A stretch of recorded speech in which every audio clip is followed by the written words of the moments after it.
ওকে, তো আমি যেটা বললাম আগে সেটটা করে নিই। সেটটাতে যখন আমাদের থার্মো ইলেকট্রিসিটির কোশ্চেনগুলো আসবে, তো তখন আমি থার্মো ইলেকট্রিসিটিটা রিভাইজ করে দেবো, ঠিক আছে? তারপরে কোশ্চেনগুলো করব।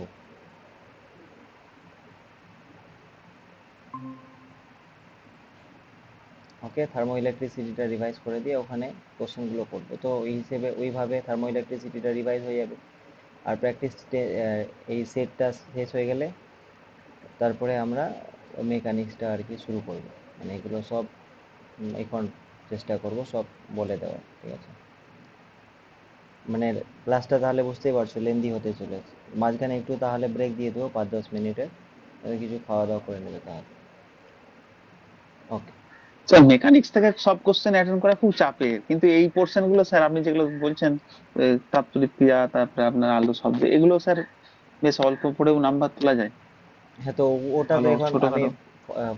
ওটা তো এখন রিভাইজ করব। হুম। হ্যাঁ স্যার, ওদিকটা উপরে আমি এদিকটায় স্যার ততটা নয়, কয়েকটা স্পেসিফিক জায়গায় একটু দেখেছি। ঠিক আছে। ভেক্টর থেকে তো মানে যেগুলো ইম্পর্টেন্ট জায়গা ওগুলো বলে দিতে হবে না তাও? আচ্ছা ঠিক আছে, তো 1 নম্বর কোশ্চেনটা পড়ো। বলছে স্থির অবস্থা থেকে অবাধে পতনশীল একটি বস্তু ওর গতিপথে প্রথম 3 সেকেন্ডে, ঠিক আছে, অতিক্রান্ত দূরত্ব বস্তুটির শেষ সেকেন্ডে অতিক্রান্ত দূরত্বের সমান হয়। বুঝতে পারছো? সমগ্র গতি পথ অতিক্রান্ত করতে কতক্ষণ সময় লাগে? মানে এটা বলছে যে ও ধরো এখান থেকে পড়ছে নিচে বস্তুটা, এটা গ্রাউন্ড। তো এখান থেকে এইটুকু ধরো 3 সেকেন্ডে কভার করেছে, ফার্স্ট 3 সেকেন্ডসে, আর লাস্টের সেকেন্ডসে মানে এই এতটাই দূরত্ব লাস্ট সেকেন্ডে কভার করেছে। তাহলে বলছে পুরোটা সময় কত লেগেছে, বুঝতে পেরেছো? ওটা বের করতে বলছে। তো করব কিভাবে? কোশ্চেনটা ক্লিয়ার হয়েছে আশা করি। তো তার জন্য আমি একটু ডায়াগ্রামের হেল্প নিয়ে নিই, তাহলে সুবিধা হবে। যে সাপোজ ধরো এখান থেকে আমি বস্তুটাকে ফেলছি, ওকে, আর এটা হচ্ছে আমার গ্রাউন্ডটা। এবার সাপোজ ধরে নাও এখান থেকে এইখানে আসতে টোটাল টাইম হচ্ছে T সেকেন্ড সময় লাগছে, ক্যাপিটাল T সেকেন্ড। ওকে, T সেকেন্ড সময় লাগছে। তো আর প্রথম 3 সেকেন্ডের দূরত্বটা কত হবে, সেটা এক্স যদি হয়ে যায় তাহলে এক্স ইজ ইকুয়াল টু কত হবে? এক্স ইজ ইকুয়াল টু আমরা কি জানি, u t plus half g t square. U তো জিরো, তাহলে হাফ জিটি স্কোয়ার হলো। এটা 3 সেকেন্ডসে বলছে, 3 সেকেন্ডে। তাহলে টি এর মানটা 3 বসিয়ে দাও, তাহলে 3 এর স্কোয়ার মানে 9, 9/2 জি হলো। এটা এক্স হলো, ঠিক আছে? আর এই পুরোটা এখান থেকে এখানে আসতে ওর সময় লেগেছে T সেকেন্ড, তাই না? T second. তো বলছে লাস্ট সেকেন্ডটাতে মানে টি তম সেকেন্ডটাতে ও এক্স দূরত্বই যায়, এটা বলছে, ঠিক আছে? তো T সেকেন্ডে ও কতটা দূরত্ব যাচ্ছে সেটা আমি যদি বলি যে এস টি, এটা পুরোটা দূরত্ব হলো তাহলে। আর ST-1 যদি করি তাহলে ST-1 মানে T-1 সেকেন্ডে কতটা দূরত্ব যাচ্ছে সেটা, এটা ধরো। তাহলে এই দুটো মাইনাস করলে তো তোমার কি হচ্ছে, এক লাস্ট সেকেন্ডটাতে যে দূরত্ব যাচ্ছে ওটা হচ্ছে না। এবার এই জিনিসটা তো এক্স এর সমান, মানে এই জিনিসটা এক্স হবে তাহলে। এবার এস টিটা কত হবে? এস টিটা এখান থেকে শুরু করছো, এস টিটা মানে u u zero half g t square হবে এখানে, মানে half g capital t square, minus এখানে হবে হাফ জি T-1, কারণ এখানে টাইমটা T-1, তার স্কোয়ার। এটা ইজ ইকুয়াল টু এক্স, আর এক্স মানে হচ্ছে 9/2 জি, 9/2 জি।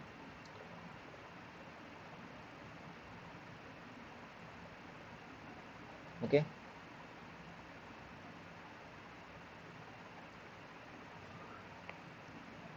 তো এবার এখান থেকে টিটা বের করতে, টোটাল টাইমটা বের করা যায়। তাহলে দেখো এখানে আমি হাফ জি করে কেটে দিচ্ছি। তাহলে এখানে t square minus t minus one square whole square equal to 9। তো এটা এ স্কোয়ার মাইনাস বি স্কোয়ারের ফর্মুলায় ফেলে দিচ্ছি, মানে এ প্লাস বি হবে। এ প্লাস বি মানে কি টি প্লাস টি মাইনাস ওয়ান, মানে টু টি প্লাস মাইনাস ওয়ান ইন্টু এ মাইনাস বি মানে টি মাইনাস টি মাইনাস ওয়ান। তাহলে মাইনাস মাইনাসে প্লাস ওয়ান আর টি টি কেটে যাবে, তাহলে এটা ওয়ান হয়ে গেল। এটা ইজ ইকুয়াল টু হয়ে গেলো 9, মানে এ স্কোয়ার মাইনাস বি স্কোয়ারের ফর্মুলায় ফেললাম। তাহলে বেসিক্যালি হয়ে যাচ্ছে two t minus one is equal to 9, মানে two t is equal to 10। তাহলে টি ইজ ইকুয়াল টু 5। টিটা তো আমি ধরেছিলাম না, টোটাল টাইমটা লেগেছে, তো 5 সেকেন্ড এর মানে সময় লাগে পুরো দূরত্বটা অতিক্রম করতে।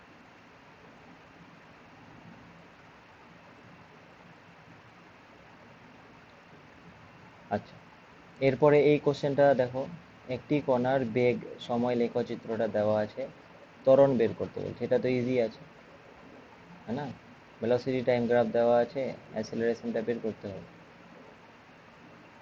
তো অ্যাসেলারেশন মানে কি ডিভিডিটি না, আর ডিভিডিটি মানে কি স্লোপটা দিচ্ছে, স্লোপ মানে থিটা দেওয়া, মানে টেন থিটা 1045। তাহলে 1045 মানে কত 1, তাহলে এটা অ্যান্সার হবে 1 মিটার পার সেকেন্ড স্কোয়ার। আচ্ছা, তারপরে বলছে যে এই ভেক্টরটা আছে আর এই ভেক্টরটা আছে, এই দুটি ভেক্টরের মধ্যবর্তী কোণ কত। তাহলে এই ভেক্টরটাকে আমি ধরে নিচ্ছি এ ভেক্টর, আর এই ভেক্টরটাকে আমি ধরে নিচ্ছি বি ভেক্টর। তাহলে এ আর বি ভেক্টরের মধ্যে কোণটা কত ওটা বের করতে হবে, রাইট। তো তার জন্য আমি তাহলে এ ইজ ইকুয়াল টু কত i cap plus j cap, আর বি ইজ ইকুয়াল টু কত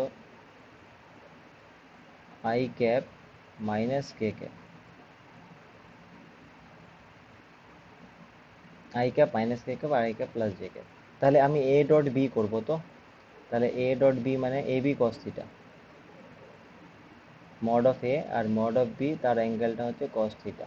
এবার মড অফ এটা কত হবে, এখান থেকে যদি করো মড অফ এটা হবে square root of one square plus one square, মানে ওয়ান প্লাস ওয়ান টু। আর মড অফ বিটাও কি হবে square root of one square minus minus one plus minus one square, মানে এটাও টু হবে, মানে রুট টু হলো। আর এ ডট বি মানে এইটা ডট এটা যদি করি, তাহলে দেখো আই ক্যাপ আর আই ক্যাপটা এক্সিস্ট করবে, মানে ওটা ওয়ান হলো। আর এখানে যে ক্যাপ আছে এদিকে তো আর যে ক্যাপ নেই, মানে ওগুলো সব জিরো, তাহলে এইদিকে ওয়ান হলো। আর এদিকে root two times root two cos theta হলো, তাহলে রুট টু মানে টু, এইদিকে ওয়ান, তাহলে কস থিটা ইকুয়াল টু 1/2। আর 1/2 মানে কস 60 ডিগ্রির মান হয়, তাহলে theta is equal to 60 degree. ঠিক আছে, তাহলে ওই দুটো ভেক্টরের মধ্যে যে অ্যাঙ্গেলটা হবে সেটা হচ্ছে 60 ডিগ্রি। ওকে, আচ্ছা তারপরে কোশ্চেনটা দেখো, যে 2 কিলোগ্রাম আর 3 কিলোগ্রাম ভরের দুটি বস্তু কোনো জড়ত্বীয় নির্দেশ তন্ত্রের সাপেক্ষে, জড়ত্বীয় মানে ইনার্সিয়াল রেফারেন্স ফ্রেম এর সাপেক্ষে যথাক্রমে এত আর এত গতিবেগ নিয়ে চলতে চলতে পরস্পরের সঙ্গে সংঘর্ষ ঘটে। সংঘর্ষ ঘটার পর একই সঙ্গে আটকে যায়, মানে চিপকে যায় আর কি। দুটো বস্তু চলছে এরকম করে, চললে এখানে ধাক্কা মারলো তো চিপকে গেলো একসাথে, তখন যাচ্ছে। তাহলে সম্মিলিত বস্তুটির বেগ কত, একসাথে যাচ্ছে যখন, তো তখন ভেলোসিটি কত হবে ওটা বের করতে বলছে। ঠিক আছে, তো ভরবেগের সূত্র। হ্যাঁ, ভরবেগের সংরক্ষণ সূত্র অ্যাপ্লাই করলেই হয়ে যাবে, তাই না। ভরবেগের সংরক্ষণ সূত্র অ্যাপ্লাই করলে হয়ে যাবে। এটা 2 কিলোগ্রাম আর 3 কিলোগ্রাম আছে, এটা এখানে একটু টাইপিং এরর আছে, অসুবিধা। আচ্ছা এখানে দেখে নাও, তো 2 কিলোগ্রাম আর 3 কিলোগ্রাম আছে, তো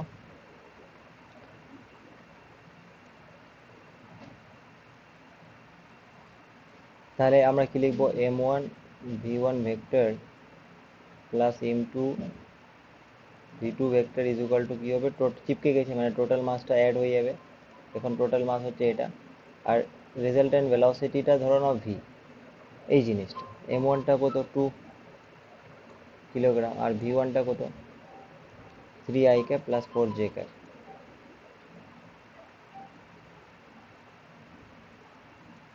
আর প্লাস এখানে m2টা হচ্ছে 3, আর v2টা হচ্ছে তোমার minus 2i cap plus 3j cap.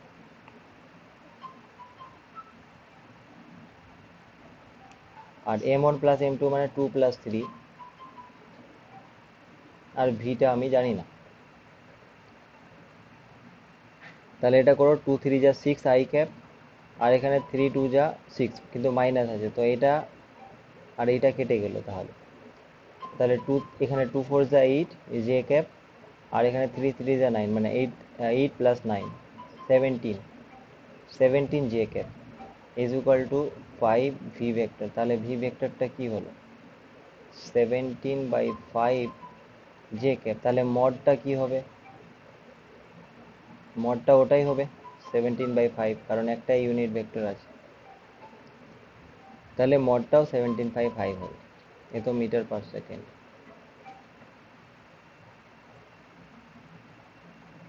ওকে, আচ্ছা স্যার শেষটা একবার বলুন তো। ভেক্টর দিয়েই দেওয়া আছে তো, জে ক্যাপ দিয়ে, মডটা দরকারই নেই, এটাই অ্যান্সার আছে। কি বলছো? স্যার এখানে শেষ মোট কোশ্চেনটা বুঝতে পারছি। না না, স্যার মডটা ওটাই আছে। মডটা দেয়নি, এটাই চেয়েছে। হ্যাঁ হ্যাঁ এটা এটা না করলো, হ্যাঁ বলো কি বলছো, স্যার কোনটা? ভি ভেক্টরটা বের করেছেন, ভি এর মানটা বের করতে বলেছে বলে আপনি মড করেছেন। হ্যাঁ না না, মানটা বের করে, আমি ভাবলাম মানটা মনে হয় বের করতে বলেছে, অ্যান্সারগুলো অপশানগুলোতে তো যে ক্যাপটা আছে, আর তাহলে মড বের করার দরকার নেই। ঠিক আছে, ঠিক আছে। মানে এটা এটাই অ্যান্সার হবে। আমি বললাম মনে হয় মডটা চেয়েছে নাকি, তো এটা হবে। ঠিক আছে, আচ্ছা, এটা বুঝতে সত্যি অসুবিধা হয়, কখন মড দিয়ে উত্তর মিলে যায়, কখন মড না ছাড়া আরে মিলে না যায়, মানে শোনো, আমি বলছি, option- তুমি the velocity of the combine object, যখন ভ্যালু বলবে না, ভ্যালু ভ্যালু শব্দটা থাকবে, আর বা মান থাকবে, মান বাংলাতে, যে তড়িৎ ক্ষেত্রের মান বের করো, মান। তো তুমি ধরো ই ভেক্টরটা বের করলে, তো এটা অ্যান্সার হবে না, মান বের করা মানে তুমি মডটা বের করতে হবে, বা the value of electric field এভাবে আছে, তো তখন you have to find the modulus of this electric field. ঠিক আছে, এখানে তো আর অপশানটা দেখেও তো বোঝা যায় না, এখানে ভেক্টরগুলো দেওয়া আছে, মানে তোমার।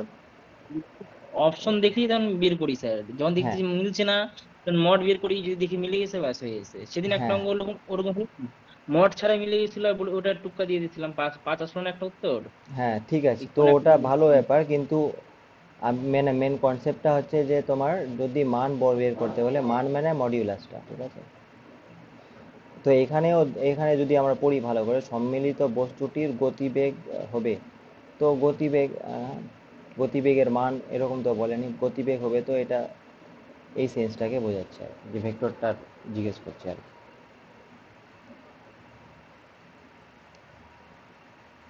ঠিক আছে, তারপর এটা দেখো, চাঁদের ভর পৃথিবীর ভরের 1/80 অংশ, আর ব্যাসার্ধ পৃথিবীর 1/4 অংশ, তাহলে অভিকর্ষজ ত্বরণ জি পৃথিবীতে হলে চাঁদে কত হবে, তাই না? মাস মাস হচ্ছে 1/80, আর রেডিয়াস হচ্ছে 1/4, তাহলে এখানে জি যদি হয় তাহলে চাঁদে কত হবে জিটা। তো জিটা আমরা কি জানি, জি প্রপোর্শনাল টু, স্যার বলছি আমাদের গ্র্যাভিটেশনাল ফোর্স থেকে এত কিছু নেই, যা লেখা আছে তার থেকে এখানে এই যে শুধু জি এর মান, এই যে চেঞ্জ সব দিয়েছে, এগুলো আসবে স্যার? হ্যাঁ আসতেই পারে, কেন না আসার কি, গ্র্যাভিটেশন তো আছে না। সিলেবাসটা সিলেবাসটা কিন্তু সামান্যই দেওয়া আছে তো। হ্যাঁ মানে এটা সিলেবাসের বাইরে না, এটা সিলেবাসের মধ্যেই আছে, দেখবে, সিলেবাসটা দেখলে হয়ে যেত।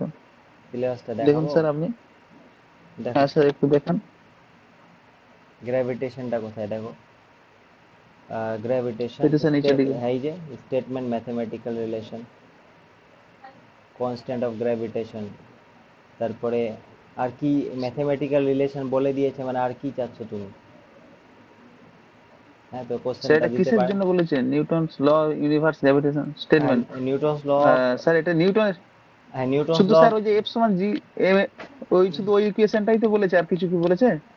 এটা তো ঠিক আছে, এটা হ্যাঁ হলো না। আহ, এটা ঠিক আছে, এবার এখান থেকেই তো আমরা কি জিটা বের করছি না, স্মল জিটা, মানে স্যার এটা। পরের দিকে দেখুন, তারপরে কি কনস্ট্যান্ট বলে? অফ গ্র্যাভিটেশন মানে জি। হ্যাঁ স্যার, ডেফিনেশন। তারপরে নো এক্সপেরিমেন্ট ডিটারমিনেশনে যে লেখা আছে স্যার। নো এক্সপেরিমেন্টাল ডিটারমিনেশন, হ্যাঁ তো এক্সপেরিমেন্টাল, এটা এক্সপেরিমেন্টাল তো ঠিক আছে, পরীক্ষা করে দেখতে হবে না। ডেফিনেশন ভ্যালিউ উইথ ইউনিটস, মানে আমি বলছি যে ওই কোশ্চেনটা না দেওয়ার কিছু নেই আর কি, দিতেই পারে। আর দিলে তুমি তখন বলতে পারবে না যে আউট অফ সিলেবাস ছিল, বুঝতে না, পারছো? দিয়ে দিলে কে কার কি করবে? হ্যাঁ, তোমার তো ওরকম এবার প্রত্যেকটা ওইভাবে হলে তো তাহলে সিলেবাসটা তো কোশ্চেন আকারেই দিয়ে দিত, তাহলে যে এই কোশ্চেনগুলো পড়ে নেবে। কি বলতে যাচ্ছি বুঝতে পারছো? মানে ওই কোশ্চেনটা সিলেবাসের বাইরে নয় আর কি, এটা বলছি। হ্যাঁ এনিওয়ে, স্যার, এটা ঠিক ইজি বলেছে। কোশ্চেন আছে, এটা দেখো না। মানে স্মল এমটা ক্যাপিটাল এম এর একের আশি গুণ, না খালি, হ্যাঁ একের আশি গুণ, মানে m/80। আর স্মল আরটা, স্মলগুলোকে আমি চাঁদের ধরছি, ক্যাপিটাল আর এর 4 গুণ বলেছে। তো আর্থে যদি জি হয় তাহলে মুনে কি হবে, এটা বের করতে বলেছে না তো। তুমি জি এর রিলেশনটা জানো না কি, capital G capital M by r square. Sir এটা জানি। হ্যাঁ, তো এটা জানো তো এটা স্যার ব্যাস। সোজা। এটা জানো তো এই অঙ্কটা হয়ে গেল তো। তো জি তো ইউনিভার্সাল কনস্ট্যান্ট না, তো এবার এর মানে কি, জি এম বাই জি পড়ি যদি, তাহলে কি হবে, স্মল এম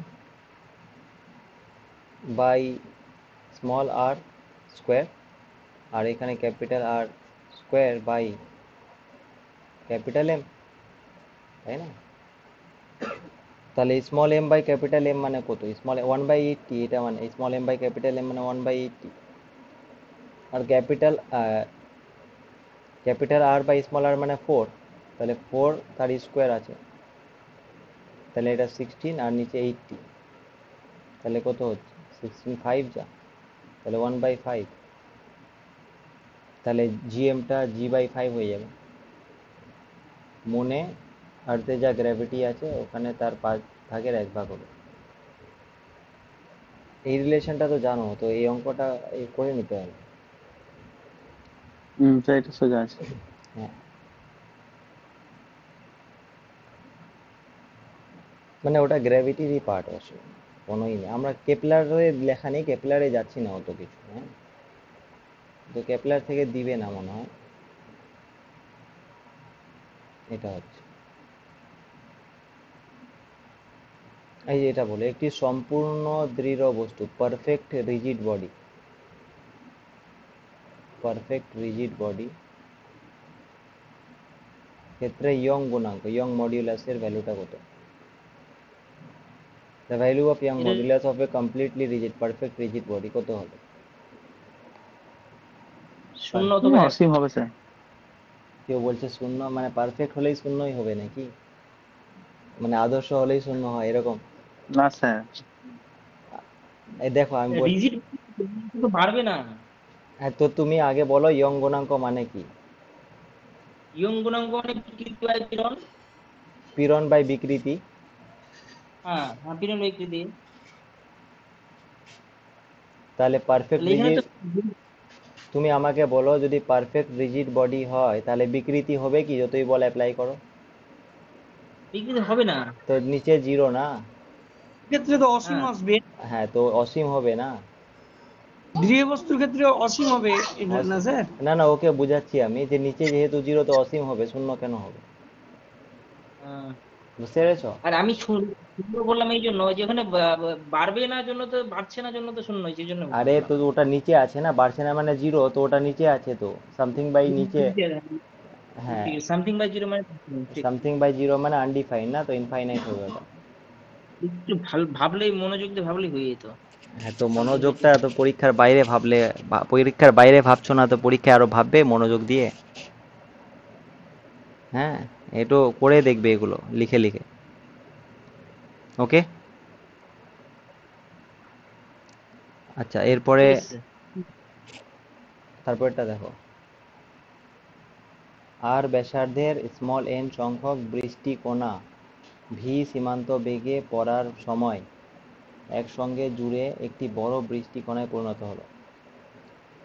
ওই বড় কণার সীমান্ত বেগ কত হবে? A number of raindrops of radius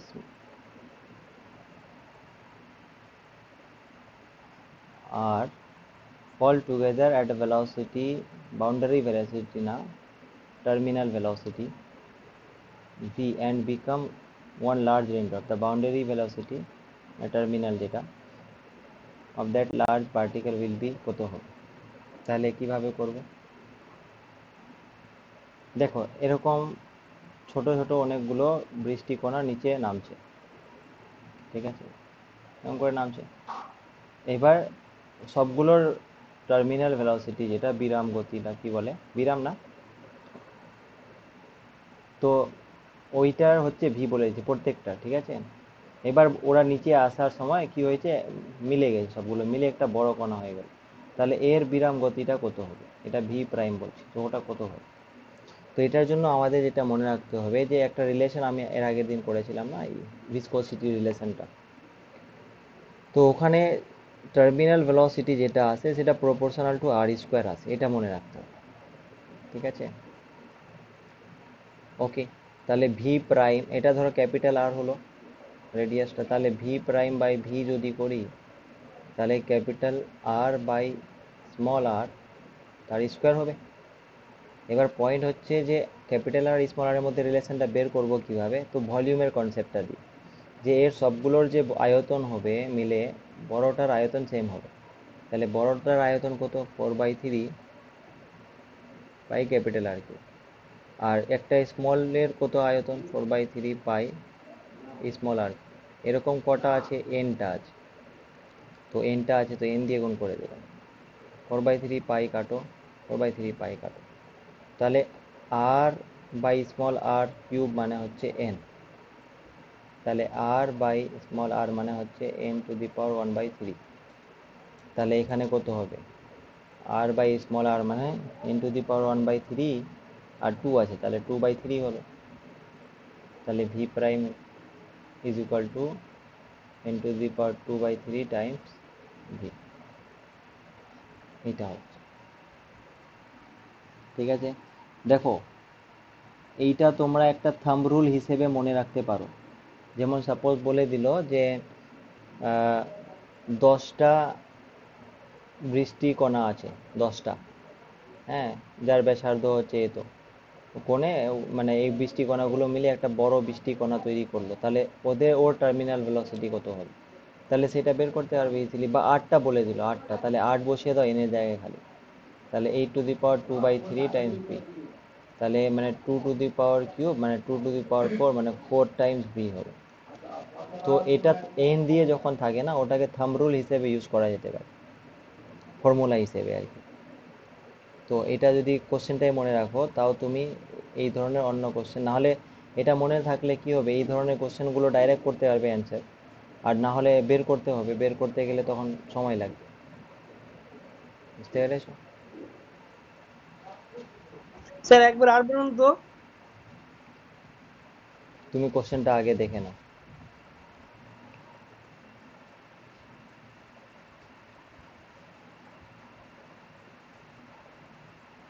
দেখে নিলে।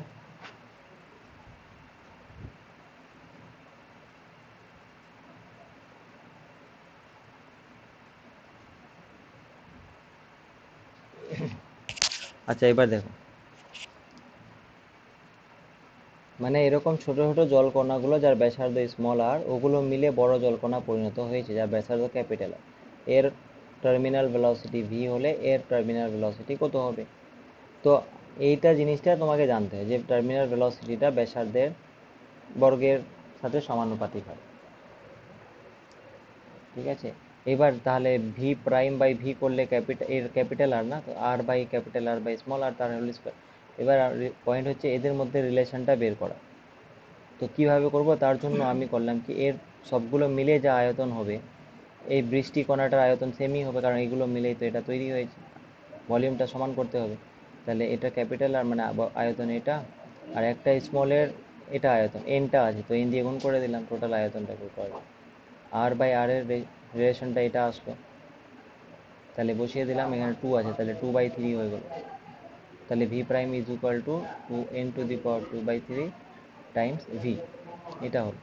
তারপরে আমি বললাম যে এইটা থাম্ব রুল হিসেবে মনে রাখতে পারো, যে এইরকম কোশ্চেন, যে কোনো এইরকম প্যাটার্নের যাই কোশ্চেন দোক না কেন, যদি এনটা 100 দিয়ে দেয় তো 100টা 100 বসিয়ে দেবো, 2000টা দিলে 2000 বসিয়ে দেবো, 8000 দিলে 8000 বসিয়ে দেবো। টার্মিনাল ভেলোসিটি রিলেশনটা এরকম হয়, এটা আমি বলছি। তাহলে এটার অ্যান্সার হচ্ছে এটা। ওকে, ঠিক আছে স্যার। তারপরে কোশ্চেনটা দেখো, ভিসকোসিটি থেকে কোশ্চেন দেওয়া আছে। 100 সেন্টিমিটার স্কোয়ার ক্ষেত্রফলের একটি পাতলা প্লেট 0.2 সেন্টিমিটার পুরু তরলের উপর রাখা আছে। মানে একটা তরল আছে ধরো, এটা তরলটা, আর এর উপরে একটা পাতলা প্লেট রাখা আছে। যেই প্লেটটার ক্ষেত্রফলটা বলে দিয়েছে 100 সেন্টিমিটার স্কোয়ার, তা প্লেটটিকে অনুভূমিক দিকে 3 সেন্টিমিটার পার সেকেন্ড বেগে সরাতে এবার এটাকে ও জলটার উপরে রেখেই এটাকে সরাতে যাচ্ছে অনুভূমিক হয়, মানে সামনের দিকে নিয়ে যেতে যাচ্ছে 3 মিটার পার সেকেন্ড স্পিডে। তাহলে বল দিতে হবে, কত বল দিতে হবে বুঝতে পেরেছো? এবার বলটা দিতে হবে যে, কেন দিতে হবে, কারণ ভিসকোসিটি কাজ করছে এই দুটোর মধ্যে, ফ্রিকশন একটা, ওই জন্য দিতে হবে। তো ওই জিনিসটা 100 সেন্টিমিটার স্কোয়ার প্লেটটা, 0.2 সেন্টিমিটার থিক লিকুইডটা, কত ফোর্স লাগবে যদি 3 সেন্টিমিটার পার সেকেন্ড বেগে সরাতে চাও। আর লিকুইডটার ভিসকোসিটি বলে দিয়েছে 1.5 পয়েস, ভিসকোসিটিটা বলে দিয়েছে 1.5 পয়েস। তো এটা দেখো, এটা ফর্মুলাটা মনে রাখবে যে ভিসকোসিটি, ভিসকোয়াস ফোর্স যেটা হয় সেইটা হয় ইটা এ dv by d x. X দিতে পারো, ওয়াই দিতে পারো, যায় দাও না। দেখো এরকম একটা তরলের লেয়ার আছে ধরো, তো এখানে এটা তো এর ভিসকোসিটি কোএফিসিয়েন্ট, এটা হচ্ছে এরিয়াটা, ঠিক আছে। ডিভিটা হচ্ছে কত, এই যে প্লেটটা কত বেগে নিয়ে যেতে যাচ্ছে, আর ডিএক্সটা হচ্ছে এর পুরুটা, কতটা তরলটা কতটা পুরু আছে। তো এবার মানগুলো বসিয়ে দিই।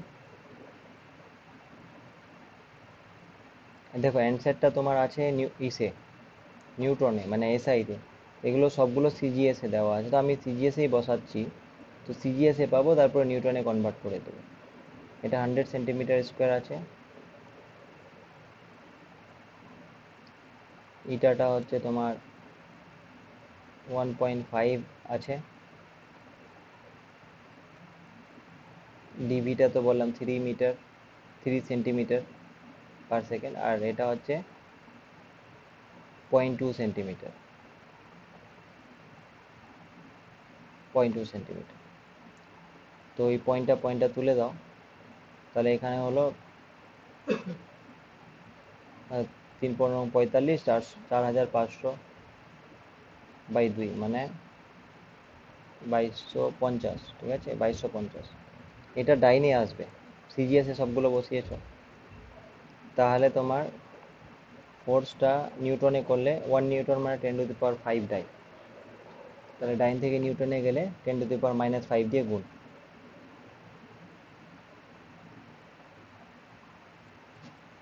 এটা করলে কত হচ্ছে, এর 4টা ডিজিট আছে, মানে 0.02250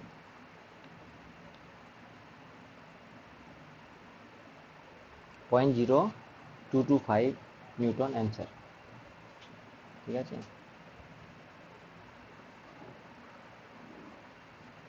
এখানে তো নেই ওরকম। এটা দেখো এখানে নেই, কিন্তু টু টু এখানে আছে, এটা হতে পারে। এবার এখানে পয়েন্ট হচ্ছে এইটাতে মনে হয় সমস্যা আছে। 1.5 না দিয়ে 15 পয়েন্ট দিলে একটা পয়েন্ট এইদিকে চলে আসবে। এটা যদি আমার 1.5 নয় 15 হতো, তাহলে এখানে পয়েন্টটা এদিকে চলে আসতো এখানে।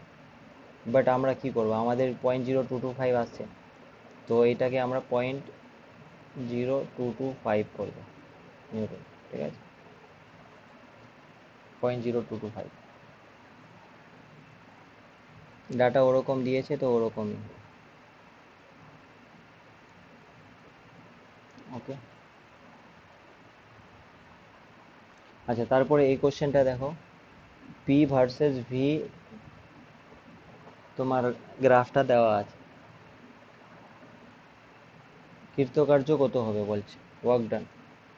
পি ভার্সেস ভি দেওয়া আছে, কমপ্লিট সাইকেলে ওয়ার্ক ডান কত হবে। আর এটা এইভাবে ক্লক ওয়াইজ ঘুরছে, ক্লক ওয়াইজ ঘড়ির কাঁটার দিকে। দেখো একটা জিনিস মনে রাখবে যে ক্লক ওয়াইজ যখন ঘুরে সাইক্লিক প্রসেসে, পূর্ণ চক্রাকার প্রসেসে, তাহলে ওটা পজিটিভ ওয়ার্ক হয়। আর অ্যান্টি সাইক্লিক প্রসেসে ঘুরলে বা অ্যান্টি ক্লকওয়াইজ যদি ঘুরে, তাহলে ওটা নেগেটিভ ওয়ার্ক হয়। ঠিক আছে, পজিটিভ ওয়ার্ক মানে সিস্টেমটার দ্বারা, আর নেগেটিভ ওয়ার্ক মানে সিস্টেমটার উপরে কাজ করা হয়েছে। তো এখানে ক্লকওয়াইজ হচ্ছে, এখানে ক্লকওয়াইজ হয়েছে, তো 1 নাম্বার পয়েন্ট হচ্ছে যে সিস্টেমটার দ্বারা কাজ করা হয়েছে, এই যে ক্লকওয়াইজ রোটেশনটা হয়েছে। তো 1 নাম্বার এইটা তো হবে না, আর এর এরিয়া তো একটা আছেই, তাহলে এইটাও হবে না অ্যান্সার। বোঝা গেছে? তাহলে এরিয়াটা বের করি আগে কত হচ্ছে দেখি।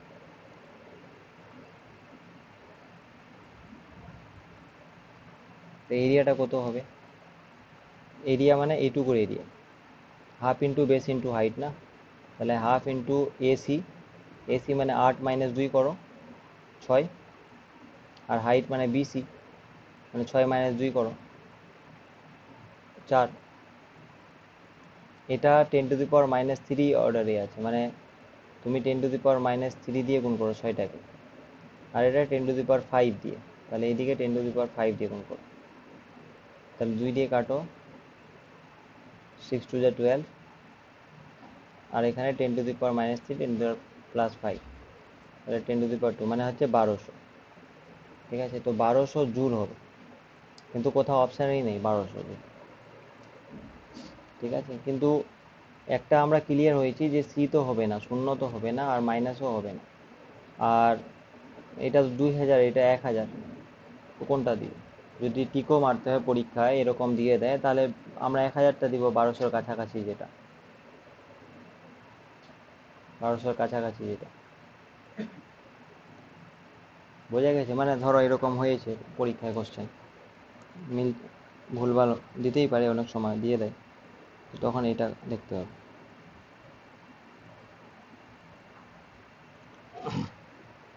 ওকে, হ্যাঁ। তারপরে দেখো, কার্নট ইঞ্জিন আছে একটা, তার কর্মদক্ষতা 40%, তাপ গ্রাহক মানে সিঙ্ক, হিট সিঙ্ক, ওর উষ্ণতা হচ্ছে 300 কেলভিন। হিট সিঙ্ক মানে T2টার কথা বলছি। তাপ উৎসের উষ্ণতা কি পরিমাণ বৃদ্ধি করলে, মানে T1টা কত বাড়ালে ইঞ্জিনের কর্মদক্ষতা প্রাথমিক কর্মদক্ষতার 50% বেড়ে যাবে। বুঝতে পেরেছো? মানে আগে 40% ছিল, এর 50% বেড়ে যাবে, এর 50% মানে স্যার 20। হ্যাঁ বলো।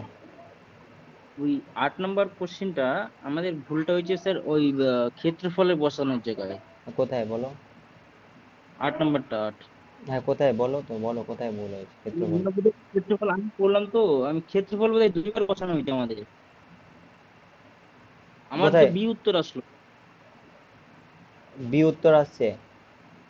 হ্যাঁ, কিভাবে? ওই ক্ষেত্রফল যেটা এ আছে না, এখানে 100 সেমি স্কোয়ার নেওয়া আছে, আমরা বোধহয় 2 বার 100 নিয়ে নিছিলাম। না 100 না, গুণন 100। এখানে তোমার সামনেই লেখা আছে তো 1200। 2 বার 100 কোথায় নিয়েছি, নিয়ে নি না। কোথায় ক্যালকুলেশনটা কোথায় করলাম 8 নাম্বারটা? এই তো এখানে আছে, এই যে। না স্যার, ও আগেরটা বলছে, আগেরটা 8 নাম্বারটা। এটা হ্যাঁ হ্যাঁ হ্যাঁ হ্যাঁ। এটার কথা বলছো? কোথায় 2 বার নিয়েছি 100/100? আচ্ছা, বি উত্তর আসলো তো 2250 10 to the 5। হ্যাঁ, উত্তর কত? 2250 10 to the power মানে 0.0225 আসছে, কিন্তু কোশ্চেনে অ্যান্সারে মানে 0.22 আছে। তো আমার মনে হচ্ছে যে এখানে ভিসকোসিটিটা ওরা একটু পয়েন্টটা হতো না হয়তো, এখানে এই পয়েন্টটা, হুম, এই পয়েন্টটা না হলে তখন একটা মানে পয়েন্ট শিফট হয়ে যেত, মানে 0.22 আসতো তখন। হুম, যে ডাটাগুলো দিয়েছে সেই ডাটাগুলো অনুযায়ী তোমার ওটাই হবে। ঠিক আছে স্যার। ওকে, মানে একটা কার্নোট ইঞ্জিনের ইনিশিয়াল এফিসিয়েন্সি 40% আছে, আর মানে এরকম কার্নোট ইঞ্জিনটা হয় না। এটা ধরো সোর্স, এখানে হচ্ছে ইঞ্জিনটা, আর এটা হচ্ছে ধরো সিঙ্ক। তো এটা বলে দিয়েছে 300 কেলভিন। আর এখন যে এফিসিয়েন্সিটা হচ্ছে কার্নোট ইঞ্জিনের সেটা হচ্ছে 40%। বলছে 40%টাকে 50% বাড়াতে হবে, 40%। তাহলে বাড়িয়ে কত করতে হবে? 6 মানে 40 আগে যা ছিল 40% তার 50% বাড়াতে হবে। তাহলে 40 50% কত হয়? 20% হয়। এর মানে 40 + 20 মানে 60% করতে হবে। ঠিক আছে, 60% করতে হবে। তাহলে টেম্পারেচারটা কত বাড়াতে হবে বলছে। What amount will the efficiency of the engine increase to be? What amount will the temperature হবে be increased to increase the efficiency 50%, এরকম করে। তাহলে তার জন্য কি করব? দেখো, আমরা এফিসিয়েন্সি রিলেশনটা জানি টেম্পারেচার দিয়ে 1 - T2/T1, এটা। তাহলে ইনিশিয়ালি 40% ছিল, তাহলে 40% এফিসিয়েন্সি মানে 0.4 ফ্র্যাকশনে করলে পয়েন্টে। তাহলে এটা 1 - T2। T2টা কত বলেই দিয়েছে, T2টা 300 কেলভিন। এখান থেকে T1টা ইনিশিয়াল টেম্পারেচারটা বের করে নাও। তাহলে 300/T1 1 - 0.4, তাহলে 0.6। তাহলে T1টা হলো 300/0.6। পয়েন্টটা তুলো, একটা জিরো নিয়ে নাও। এটা 6 দিয়ে কাটো, 6 × 5 = 30, 50 মানে 500। তাহলে ইনিশিয়ালি হচ্ছে হিট সোর্সের যে টেম্পারেচারটা 500 কেলভিন। এবার বলছে T1টাকে বাড়াতে হবে। বাড়িয়ে কি করতে হবে? এফিসিয়েন্সিটা যেটা 0.4 ছিল ওটার 50% আরও বাড়াতে হবে। মানে এফিসিয়েন্সিটা এখন করতে হবে 0.6, 0.4 + 0.4-এর 50% মানে 0.2, 0.4 + 0.2 মানে 0.6। তাহলে এখন টেম্পারেচারটা কত হবে ওটা বের করি। T2/T1 তো 1 - T2 তো এখনও সেমই 300ই আছে। T1টা এখন কত হবে এটা বের করি। তাহলে T1 যদি দেখি, তাহলে এটা দেখো 1 - 0.6 মানে 0.4 হবে, মানে 300/0.4 হবে এখানে। এইভাবে করে একটু ক্যালকুলেশন করলে তো পয়েন্টটা তুলে নাও, একটা জিরো নিয়ে নাও। তাহলে 4 দিয়ে কাটলে 4 × 7 = 28, 2 0, 4 × 5 = 20, 450। তাহলে 0.6 এফিসিয়েন্সি হতে হলে T1-এ টেম্পারেচার হচ্ছে 750, আর 0.4 এফিসিয়েন্সি হলে 500 কেলভিন। তাহলে কতটা টেম্পারেচার বাড়াতে হবে? 750 - 500, 500 আগেই ছিল, এখন 750 করতে হচ্ছে। বাড়াতে হচ্ছে 250 কেলভিন। ঠিক আছে, বাড়াতে হচ্ছে 250 কেলভিন, কিন্তু অ্যান্সার কোথাও নেই, অ্যান্সার ওটাই হবে।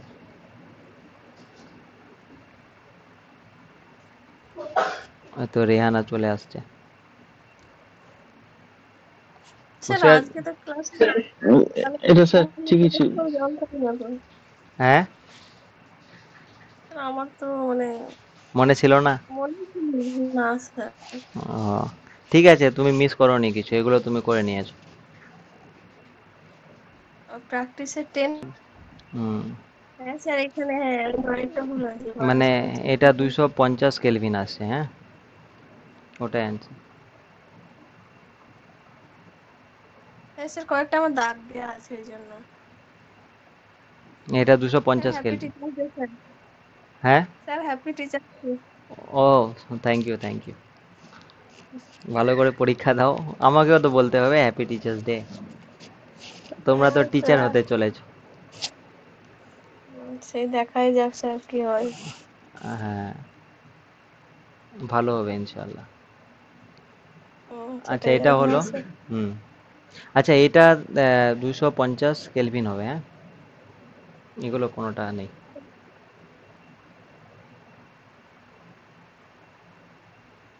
আসলে এগুলো হয় কি বলতো, যে যে বইটা লিখ, আচ্ছা তারপরে কোশ্চেনটা দেখো। 1.5 প্রতিসরাঙ্কের একটি উভয়োত্তর লেন্সের পৃষ্ঠ দুটির বক্রতা ব্যাসার্ধ এত আর এত, তাহলে বায়ুতে লেন্সটির ফোকাস দৈর্ঘ্য কত হবে?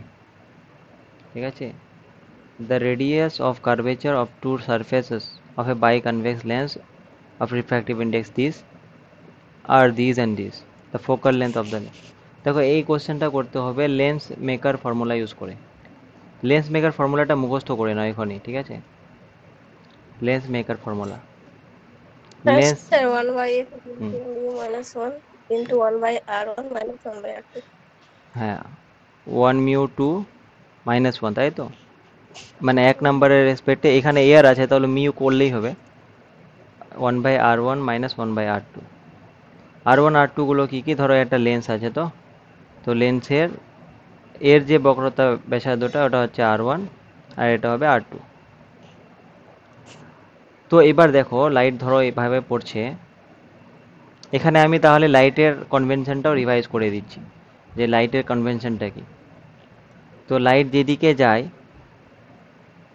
সেই ডাইরেকশনে মেজারমেন্ট করতে গেলে ওটা পজিটিভ আমরা কনসিডার করি, ঠিক আছে। তো এখানে আর1টা যদি দেখো, তাহলে আর1 কোনটা, এটা কমপ্লিট করলে এটা হচ্ছে, মানে আর1টা এখান থেকে এইটা হবে ধরে নাও, তো এটা আর1টা পজিটিভ হচ্ছে এর মানে, কারণ লাইটটা এই ডাইরেকশনে যাচ্ছে। কিন্তু আর2 যদি কনসিডার করো, তাহলে আর2 তো এই পাশেরটা, এই পাশের স্ফিয়ার। নেগেটিভ হবে।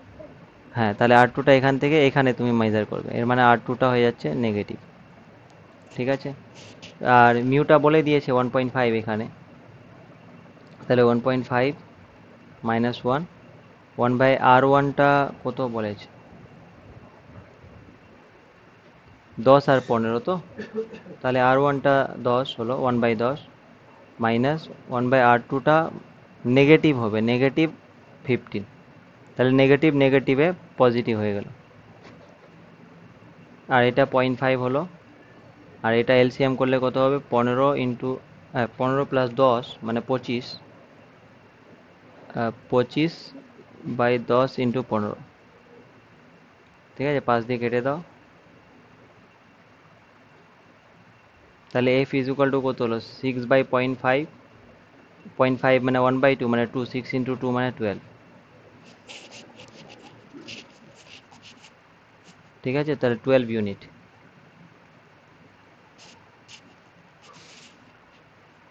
তাহলে এটা সেন্টিমিটারে আছে, তো 12 সেন্টিমিটার। এর মানে বোঝা গেল লেন্স নির্মাতার ফর্মুলাটা মনে রাখবে, এটা থেকে কোশ্চেন আসতেই পারে, এরকম কোশ্চেন। স্যার কখনো কখনো 1/r প্লাস 1/r2 থাকে থাকে, যে প্লাস চিহ্ন থাকে কখনো। এখানে মাইনাসই থাকে এটাতে। তাই হুম, প্রতিদিন একটা অঙ্ক স্যার করলাম। স্যার 1 μ2 ওয়ান ওয়ান মিউটি মানে বায়ু হচ্ছে মাধ্যমের সাপেক্ষে পানির মাধ্যমে কি বায়ু বলছেন? মাধ্যমের সাপেক্ষে লেন্সটার যে এইটা। এবার এখানে জলে যদি লেন্সটা ডুবানো হতো তখন এটা জলের হতো, মানে μ2/μ1 হতো, মানে μ2টা তোমার মিউ গ্লাস হয়ে যেত লেন্স, আর মিউ ওয়াটার হতো নিচে। বুঝতে পেরেছো? এখানে যদি লেন্সটাকে জলে ডোবানো হতো তার বায়ুতে মানে না এই দুটো আলাদা আলাদা, এই দুটো আলাদা আলাদা দেওয়া থাকে। হ্যাঁ, মানে এখানে যেহেতু বায়ু বলেছে এই জন্য মিউটা 1.5ই খালি, মিউ ওয়ানটার নিচে ওয়ান আছে, বায়ু যেহেতু। আর কিন্তু এইটা লেন্সটাকে সেম কোশ্চেন ধরো বলে দিয়েছে লেন্সটাকে জলে ডোবানো হয়েছে, তো লেন্সটাকে জলে ডোবানো হলে সেই ক্ষেত্রে ফোকাল লেন্থটা চেঞ্জ হয় লেন্সের ক্ষেত্রে, আমরা দেখেছি। দর্পণের ক্ষেত্রে চেঞ্জ হয় না। এবার চেঞ্জ হয় তো কীভাবে চেঞ্জ হবে, এইভাবে চেঞ্জ হবে। তো সেক্ষেত্রে মিউ ওয়ানটা হয়ে যাবে মিউ ডাব্লু। হ্যাঁ, ওয়াটারে যা আছে 1.3 না কত আছে, কত আছে 1.3, 1.33 স্যার, হ্যাঁ। 3 না ওয়াটার। ওয়াটারের ক্ষেত্রে, তো সেই হিসেবে চেঞ্জ হবে। ক্লিয়ার? সেরকম একটা অঙ্ক হয়েছে স্যার এর আগে।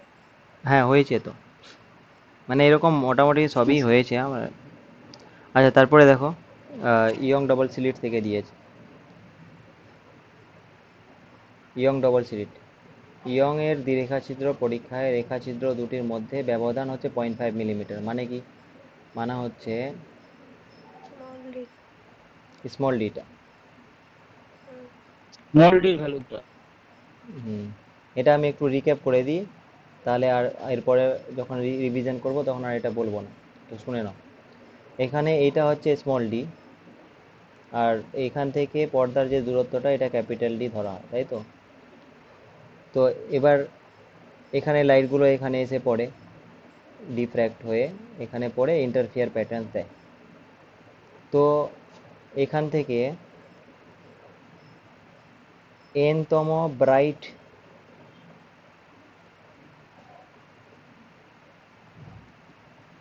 ফ্রিঞ্জ যদি কনসিডার করো, মানে সেন্ট্রালটা থেকে, এটা সেন্ট্রাল ধরে নাও, এটা সেন্ট্রাল, আর এটা ধরো এই জিনিসটা হচ্ছে তোমার এক্স এন, ঠিক আছে? এক্স এনটা কি ফর ব্রাইট ফ্রিঞ্জ বলছি, এই ডিস্টেন্সটা। তাহলে এক্স এন যেটা হয় সেটা হয় n times lambda capital D by small d, ঠিক আছে? তারপরে আমি বলেছিলাম এক্স, তাহলে এক্স এন প্লাস ওয়ান কী হবে? N plus one times lambda capital D by small d. তো এবার এই দুটো ডিফারেন্স করলে একটা ফ্রিঞ্জের উইথ পেয়ে যাবে, তাই না? প্রস্থটা, তাহলে বিটা বলি ওটাকে, ওটা মানে x minus x plus one minus x n. তাহলে এটা হলো n, n plus one minus n, মানে ওয়ান থাকলো খালি lambda capital D by small d. এইটা হলো ফ্রিঞ্জ উইথ, ঠিক আছে? আর এটা হচ্ছে এনএথ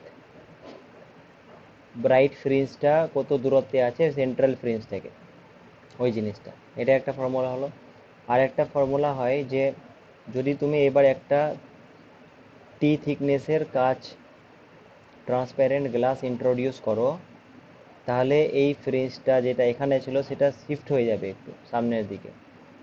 কত ঘর শিফট হলো? ধরো এম ঘর শিফট হলো, এমটা হচ্ছে ফ্রিঞ্জ শিফট, মানে কটা ফ্রিঞ্জ শিফট হলো ওটা। তো এটা যদি হয় তো টি এর মানটা কত হবে, তাহলে থিকনেসটা কত হবে?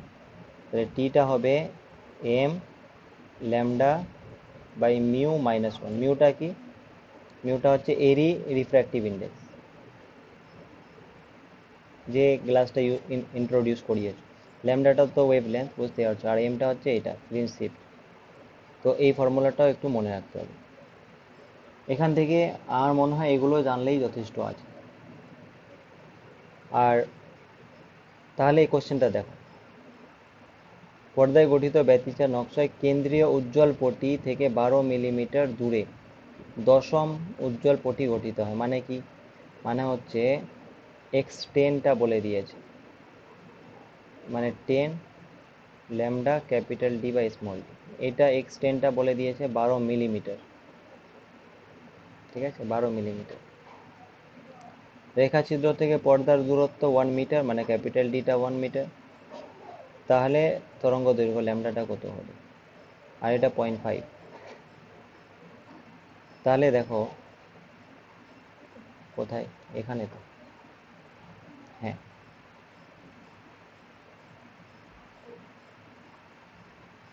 আমি কি করছি, একটা ইউনিটে কনভার্ট করে দিচ্ছি মিটারে, ঠিক আছে? তো ল্যামডা যদি করি 12 মিলিমিটার মানে হচ্ছে 12 ইন্টু 10⁻³ মিটার। স্মল ডিটা হচ্ছে পয়েন্ট কত ছিল, 2.5, সরি 0.5 ছিল, 0.5 মিলিমিটার। তাহলে এটাও 10⁻³ করবো মিটারে করার জন্য, আর ডিটা উপরে চলে যাচ্ছে।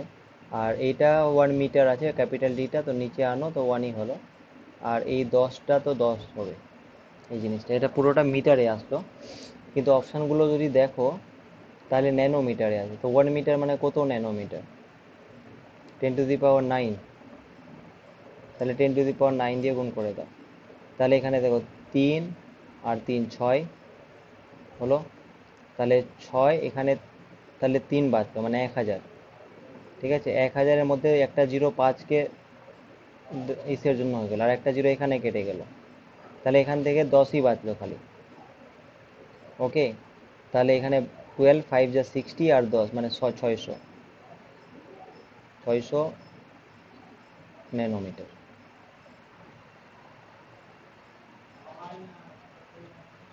ক্যালকুলেশনটা বোঝা গেছে?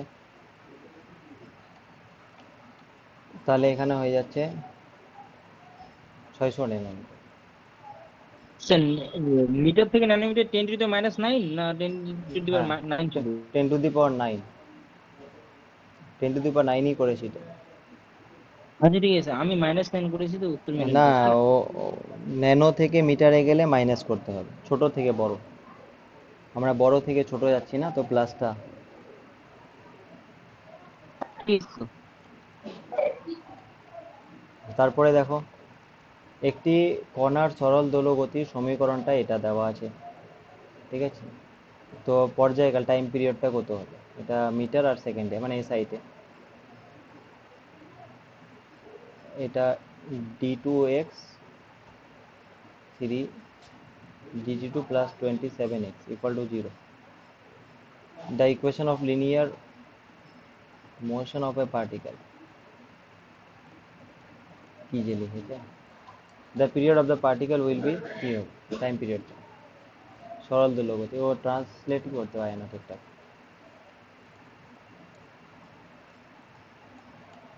তাহলে দেখো 3d2x আর 27, তো ইকুয়েশনটা আছে 3d2x dt2 plus 27x equal to 0।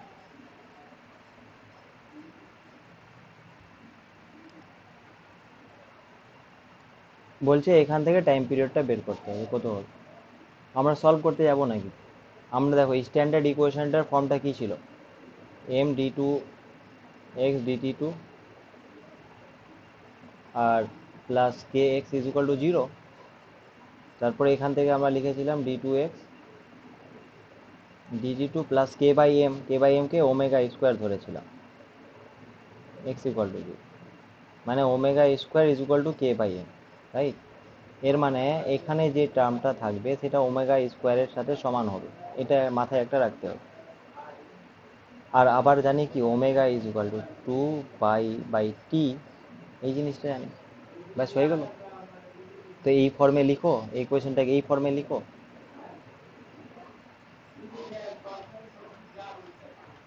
তাহলে ওই ফর্মে যদি লিখো তাহলে 3 দিয়ে ভাগ করে দাও,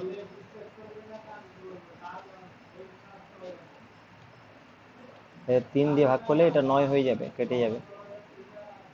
এর মানে বুঝতেই পারছো যে omega square is equal to 9, মানে ওমেগা ইজ ইকুয়াল টু √9 মানে 3, এটা মানে 2π/t।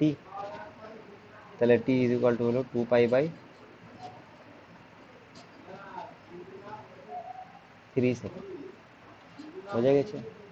কোনো কিছু করার দরকার নেই, জাস্ট আমাদের এটা শুধু অঙ্কটা অবজার্ভ করতে হবে। অঙ্কটা ভালো লাগলো। ভালো লাগলো, মিষ্টি খাইয়ে দিবে তাহলে। তাহলে এখানে অ্যান্সার হয়ে যাচ্ছে কোনটা, এইটা।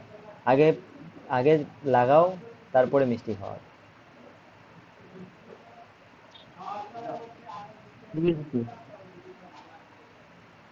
হলো?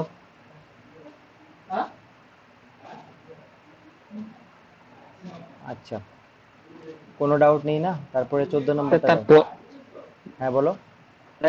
স্যার একটু বলবেন এগুলো, এগুলো সেই 14 নাম্বারটা স্যার, ম্যাথ গুলো করতে সমস্যা হয় এই ধরনের ম্যাথ গুলো। ঠিক আছে, স্যার এটা আপনাকে বলেছিলাম। এটা করছি। মানে একটা চলক তরঙ্গের সমীকরণ এটা, এসআইতে লেখা আছে। কম্পাঙ্ক বের করতে বলেছি। দেখো কম্পাঙ্ক মানে এফটা, নট ডাব্লুটা। ইকুয়েশন ট্রাভেলিং এটা, all quantity x in x I unit, frequency of the wave। তাহলে এটা কি আছে, y ইকুয়াল টু 0.005, মানে আছে y is equal to 0.005 sine 80x minus 3। এবার দেখো টি এর সাথে যেটা থাকে সেটা ওমেগা হয়, এটা মনে রাখবে। কি বললাম? টি এর সাথে যেটা থাকে সেইটা ওমেগা, মানে ওমেগা টি আকারে লিখি না আমরা। কেন কেন স্যার এইভাবে কেন লিখেন? তার কারণ হচ্ছে, আমি বলে দিচ্ছি, দেখো আমি বলছি। ওমেগা যদি দেখো, তাহলে ওমেগাটা কি হয়, 2 পাই/টি হয়, তাই না? তাহলে এটা ওমেগা ডাইমেনশনটা হচ্ছে টাইমের ইনভার্স, তো নিশ্চয়ই টাইম দিয়ে গুণ করতে হবে, তাহলে টাইম আর টাইম কেটে যাবে, খালি পাইটা থাকবে। আর পাইটা হচ্ছে রেডিয়ানে, আর এই জিনিসটা হচ্ছে ফেজ, বুঝতে পেরেছো? ফেজ। তো ফেজ যেটা, এটা তো অ্যাঙ্গেল না, তো অ্যাঙ্গেলটা অ্যাঙ্গেলের টার্মে থাকবে। এই জন্য এই দুটো মিলে তোমার অ্যাঙ্গেলের আসতো, এই জন্য ওমেগার সাথে টি বসে সবসময়, ওমেগার সাথে টি বসে। এবার ওমেগার সাথে যেহেতু টি বসে সব সময়, তো টির সাথে ওমেগা বসবে এর মানে, তাই না?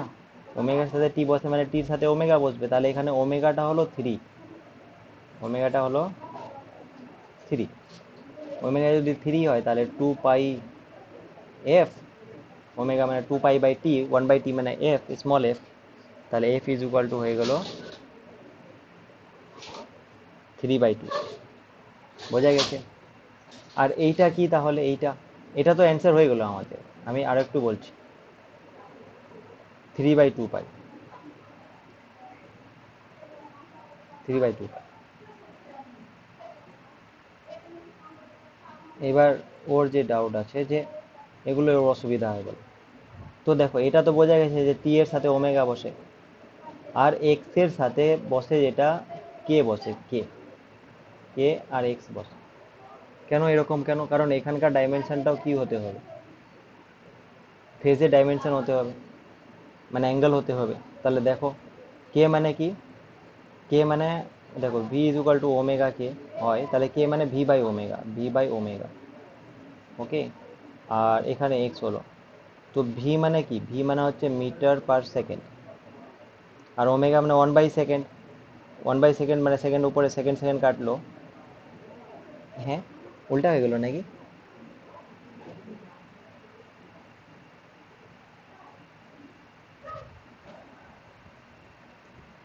হচ্ছে না তো?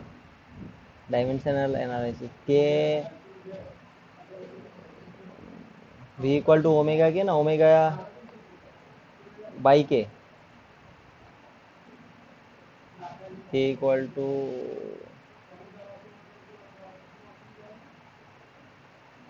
আচ্ছা ওমেগা মানে কি, ওমেগা মানে হচ্ছে কে, কে ডাইমেনশনটা যদি দেখি তাহলে ভি/ওমেগা যদি করি, তো এটা তোমার মিটার পার সেকেন্ড, আর ওমেগা মানে পার সেকেন্ড, সেকেন্ড সেকেন্ড কাটলো, কে মানে এম না, হলো না, উল্টো হয়ে যাচ্ছে, মানে উল্টো হবে এটা, ওমেগা বাই স্যার কে হবে, এটা v equal to omega by k হবে। স্যার হ্যাঁ বলো। বলছি শুরু থেকে একটু বলেন তো, ওমেগা যে সমান 3 স্যার হয়ে আপনি, স্যার আপনি ইকুয়েশনটাকে ভালো করে লিখে একটু কম্পেয়ার করে বুঝিয়ে দেন না স্যার, যে দেখো অরিজিনাল ইকুয়েশনটা হয়।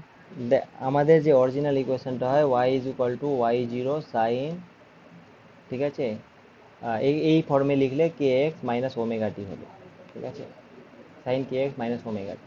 তো কেটার সাথে তোমার এটা হয় আর ওমেগাটা হবে তোমার এটা। যদি এরকম থাকে, ধরো অনেক সময় এটা থাকে, y is equal to suppose ধরো 20 sign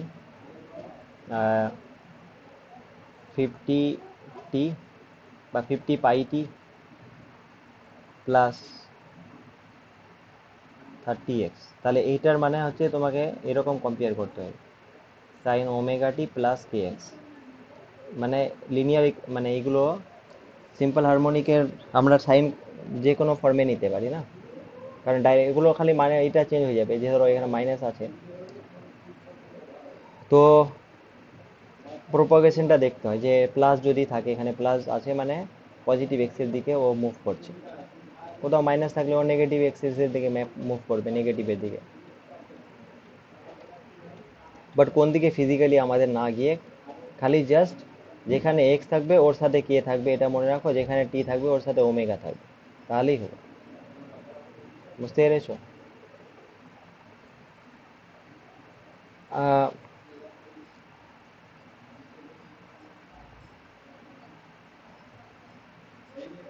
K is equal two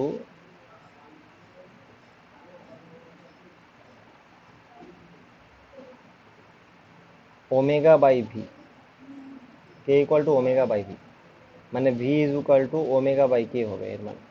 তো ওমেগা মানে 1/t আর কে মানে, আচ্ছা কে ভি মানে হচ্ছে m/t। হ্যাঁ ঠিক আছে, মানে এই রিলেশনটা ঠিক আছে, মানে এই রিলেশনটা যদি লিখি তাহলে তোমার ডাইমেনশনালি ঠিক আছে। দেখো v is equal to omega by k হচ্ছে, তাহলে কে ওমেগা বাই ভি, মানে এই কেটা 80 যদি বলি, তাহলে ওটা কে এর মান যদি ধরি, তাহলে এটা ডাইমেনশনটা দেখো এবার, ওমেগা মানে 2π/t, তাহলে 1/t হলো এর ডাইমেনশন, আর ভিটা হচ্ছে মিটার পার সেকেন্ড মানে t/x, তাহলে এটা এটা কাটলো, তাহলে নিচে 1/x হচ্ছে, কেটা 1/x, মানে এর ডাইমেনশনটা 1/x হলো, এক্স এক্স কেটে গেলো, তাহলে খালি পাই এর ডাইমেনশনটা থাকলো। আমি বলছি যে এই রিলেশনটা যদি কখনো কনফিউশন হয়ে যায়, তো ডাইমেনশনাল অ্যানালাইসিস করতেই হবে। এখানে কনসেপ্টটা হচ্ছে যে সাইন বা কসের ভেতরে যে টার্মটা থাকে ওটার তোমার ডাইমেনশনটা হবে ফেজের ডাইমেনশন, মানে অ্যাঙ্গেল হবে, অ্যাঙ্গেল রেডিয়ান হবে।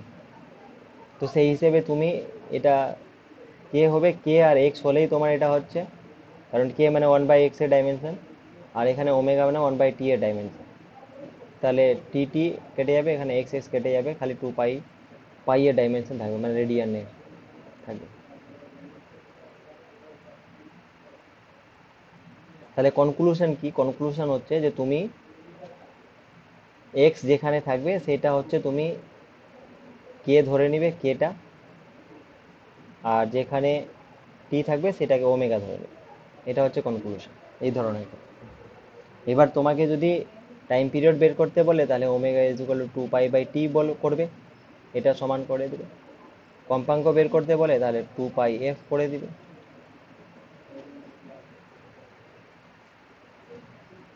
ঠিক আছে,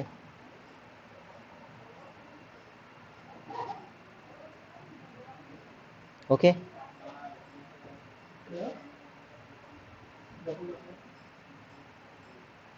তাহলে এটা কে এক্স হলো আর এটা হচ্ছে ওমেগা টি।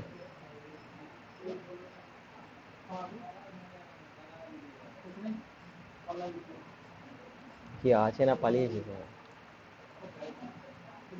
আছি স্যার। ঠিক আছে, দেখো পটেনশিয়ালটা দেওয়া আছে, তড়িৎ ক্ষেত্র দেখো, ও বলছিল না মান বের করতে হবে কখনো কি করে, এখানে তড়িৎ ক্ষেত্র বলেছে, খালি তড়িৎ ক্ষেত্রের মান বলেনি, তাহলে ভেক্টরটাই রাখতে হবে এখানে, এটা তো ইজি আছে না, মানে E is equal to minus gradient of potential, এই রিলেশনটা ইউজ করে এটা করে নিবে, করে নিবে না করব? এটা মানে উত্তর মিলবে না, একটু করুন তো স্যার। করে দিন, মিলবে সময় না? কোথায় স্যার? আচ্ছা দাঁড়াও দেখি তো, করেছো তাহলে, দেখে নি, না মিললে যেটা আসবে সেটাই, -x² y minus x z square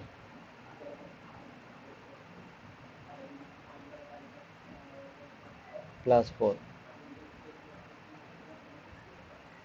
এইটা ভি, তাহলে ই বলছে কত, তাহলে E is equal to minus gradient of v, তাহলে মাইনাস আছে গ্রেডিয়েন্ট মানে i cap del del x j cap del del y k cap del del z, আর v মানে ওটা। দেখো এখানে মাইনাস আছে না, দুটোই মাইনাস আছে, তো মাইনাসটা আমি কমন নিয়ে নিচ্ছি, তাহলে এটা প্লাস করে দিচ্ছি, তাহলে এখানে এটা প্লাস হয়ে যাবে, এটাও প্লাস হয়ে যাবে, এটা -4 হয়ে যাবে, যদিও -4টার কোনো কাজ নেই, ডেরিভেটিভ করলে 0 হয়ে যাবে। তো i cap del del x, তো আই ক্যাপ এক্স এর উপরে ডেরিভেটিভ, এক্স এর রেসপেক্টে, তাহলে এটা 2xy হলো, আর এখানে জেড স্কোয়ার হলো, প্লাস জে ক্যাপ ওয়াই এর রেসপেক্টে মানে এক্স স্কোয়ার হবে খালি এখানে, প্লাস কে ক্যাপ জেড এর রেসপেক্টে মানে 2xz হবে।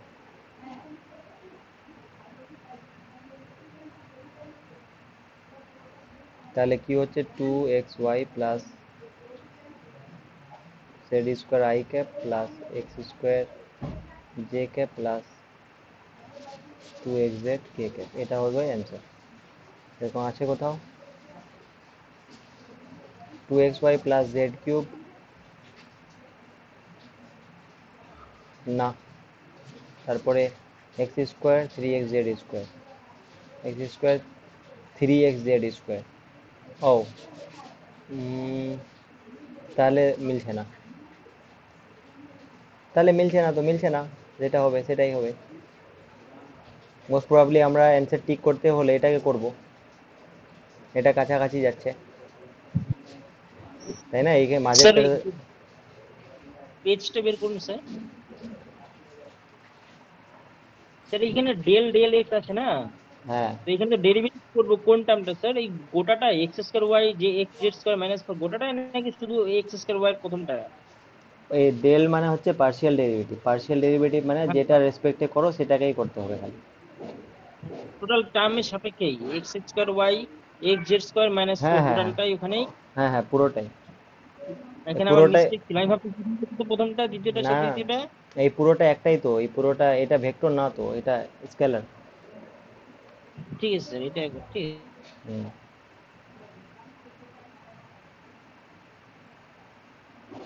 তো এখানে যদি অ্যান্সার তুক্কা মারতে হয়, এরকম কোশ্চেন আসে, তাহলে আমি এটা মারবো, ডি নাম্বারটা, যদিও মিলেনি, বাট এখানে হয়তো এখানে প্রবলেম আছে।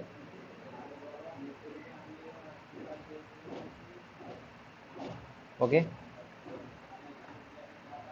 হ্যাঁ স্যার।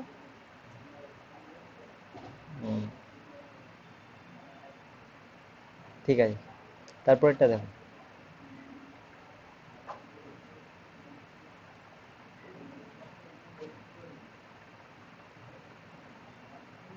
চিত্রে বর্তনীতে এমিটারের পার্ট হবে কত? এটা তো ইজি আছে, দেখো এখানে কনসেপ্টটা হচ্ছে যে এই যে ব্রাঞ্চটা আছে আর এই ব্রাঞ্চটা আছে, এই দুটো সিরিজে না প্যারালালে? বলো সিরিজে না প্যারালালে? প্যারালালে তো। প্যারালালে আছে, তো প্যারালালে আছে মানে এইটার রেসপেক্টে ভোল্টেজটা কত? 10 ভোল্ট, মানে 10 ভোল্ট, এখানে এর রেসপেক্টেও 10 ভোল্ট, মানে এই দুটোর রেসপেক্টে ভোল্টেজ ডিফারেন্স কত? 10 ভোল্ট, তো 10 ভোল্ট আর রেজিস্ট্যান্স হচ্ছে 5, তাহলে কারেন্ট কত হবে? ভি ইকুয়াল টু আই আর, তাহলে আই মানে ভি বাই আর, মানে 10/5 মানে 2 এম্পিয়ার। ঠিক আছে, এটা প্যারালালে আছে বলে এরকম পসিবল। সিমিলারলি 4 ওহমের মধ্যে দিয়ে বের করতে বললে কত হতো? 10/4 করতে, 10/4, তাহলে 2.5 হতো। সিরিজে থাকলে তো সব বের করে তারপরে করতে হ্যাঁ হতো, তাই না সিরিজে স্যার? থাকলে, হ্যাঁ আমরা যেভাবে করেছি না সিরিজ ইকুইভ্যালেন্ট রেজিস্ট্যান্স বের করা, ওইভাবে।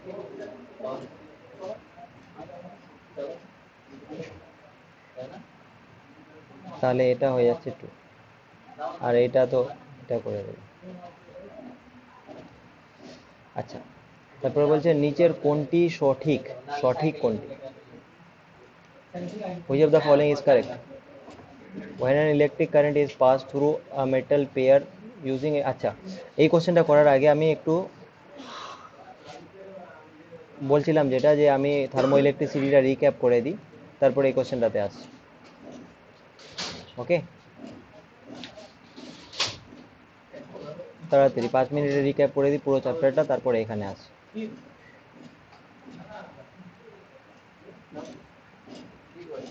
দেখো থার্মো ইলেকট্রিসিটি, তো একটা স্লাইডে আমি রিক্যাপ করছি। হ্যাঁ,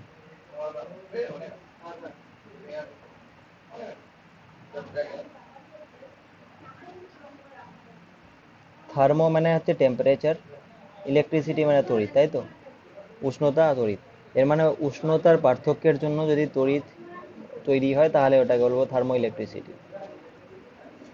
এবার এখানে থার্মোকাপল নামে একটা আমাদের জানতে হয়। থার্মোকাপল, থার্মোকাপল মানে যে দুটো বিভিন্ন ধরনের ধাতু নাও, ওটা জাংশন করে দাও, কানেক্ট করে দাও, তাহলে এটা একটা থার্মোকাপল তৈরি হয়। এবার এই জাংশনগুলোতে টেম্পারেচারের ডিফারেন্স যদি করো, সাপোজ ধরো এটা 0 ডিগ্রি, এবার এটা 0 থেকে বাড়াচ্ছ 2, 4, 6, 100 ডিগ্রি করলে সেন্টিগ্রেডে, তাহলে টেম্পারেচারের ডিফারেন্স হচ্ছে। তো টেম্পারেচারের ডিফারেন্স হলে কি হবে, এই সার্কিটটার মধ্যে মানে এখানে একটা কারেন্ট ফ্লো হবে, ঠিক আছে, মানে একটা ইলেকট্রো ইএমএফ তৈরি হবে, ইলেকট্রোমোটিভ ফোর্স তৈরি হবে, মানে কারেন্ট একটা ফ্লো হবে। তাহলে এই যে ঘটনাগুলো হচ্ছে এগুলোকে বলছি আমরা থার্মো ইলেকট্রিসিটি। টেম্পারেচারের ডিফারেন্স করে তুমি ইলেকট্রিসিটি পাও। এবার এখানে মেন পয়েন্ট হচ্ছে যে দু ধরনের, আমাদের 3 ধরনের আছে, বাট আমাদের সিলেবাসে 2 ধরনের আছে। একটা কি, একটা হচ্ছে এই জিনিসটাই যেটা বললাম, যে টেম্পারেচারের ডিফারেন্স করো তুমি আর তার করেসপন্ডিং একটা ইএমএফ পাও। ওকে, মানে টেম্পারেচার তুমি ডিফারেন্স করো, তাহলে তুমি পাচ্ছ ইএমএফ। ওকে, তো এই যখন তাপমাত্রার পার্থক্য করলে তুমি ইএমএফ পাও, তো ওটাকে বলছি আমরা সিবেক ইফেক্ট। হলো? আচ্ছা, এবার কোশ্চেন হচ্ছে যে এর উল্টোটা কি পসিবল, রিভার্স কি এটা? হ্যাঁ স্যার। ইয়েস, মানে ওখানে তাহলে এই উল্টোটা কি হবে, যে আমরা যদি এপসাইলেন দিই, এরকম একটা থার্মোকাপল আছে ধরো, এখানে ধরো আমি একটা এপসাইলেন দিলাম, ব্যাটারি লাগালাম, তাহলে এখানে কি টেম্পারেচারের ডিফারেন্স হবে, টেম্পারেচারের ডিফারেন্স? হ্যাঁ স্যার হবে। ইয়েস হবে, তো অ্যান্সার হচ্ছে ইয়েস। তো এই ইফেক্টটাকে আমরা বলছি পেল্টিয়ার ইফেক্ট, পেল্টিয়ার ইফেক্ট। তাহলে কি বোঝা গেল? বোঝা এটা গেল যে পেল্টিয়ার ইফেক্টে তুমি ইএমএফ দিচ্ছ আর টেম্পারেচার ডিফারেন্স হচ্ছে, সিবেক ইফেক্টে টেম্পারেচার ডিফারেন্স করছো আর ইএমএফ দিচ্ছে। এর মানে আমি এটাও বলতে পারি যে পেল্টিয়ার ইফেক্টটা সিবেকের রিভার্স, আর সিবেকটা পেল্টিয়ারের রিভার্স, মানে this two are reversible process, এগুলো প্রত্যাবর্তক প্রক্রিয়া। ঠিক আছে? আচ্ছা, তারপরে পয়েন্ট হচ্ছে যে ধরো আমি সাপোজ ধরো এই যে এখানে ইএমএফ তৈরি হচ্ছে না, ইএমএফ যে তৈরি হচ্ছে, তো সেই ইএমএফটা গ্রাফটা যদি আমি প্লট করি তাহলে এরকম হয়, যে প্রথমে এদিকে টেম্পারেচার আমি লিখছি, তো যখন 0 ডিগ্রি আর 0 ডিগ্রি মানে টেম্পারেচার ডিফারেন্সটা কম হয়, তখন এটা কমই হয়, তারপরে বাড়তে থাকে, বাড়তে বাড়তে তারপরে একটা সময় পিকে পৌঁছে, তারপরে আবার কম হয়, এভাবে করে গ্রাফটা হয়, রাইট? তো যখন এদিকে হচ্ছে এপসাইলেনটা, ঠিক আছে, এই যে যে টেম্পারেচারে, আচ্ছা এগুলো আমি ক্যাপিটাল টি লিখছি, হ্যাঁ, ক্যাপিটাল টি, ক্যাপিটাল টি মানে কেলভিন স্কেলে, যে টেম্পারেচারে এটা ম্যাক্সিমাম হচ্ছে ইএমএফটা ম্যাক্সিমাম হচ্ছে, মানে স্লোপটা এখানে কি হচ্ছে, 0 হচ্ছে, যে টেম্পারেচারে, ওটাকে আমরা বলি নিউট্রাল টেম্পারেচার, নিউট্রাল, নিরপেক্ষ উষ্ণতা।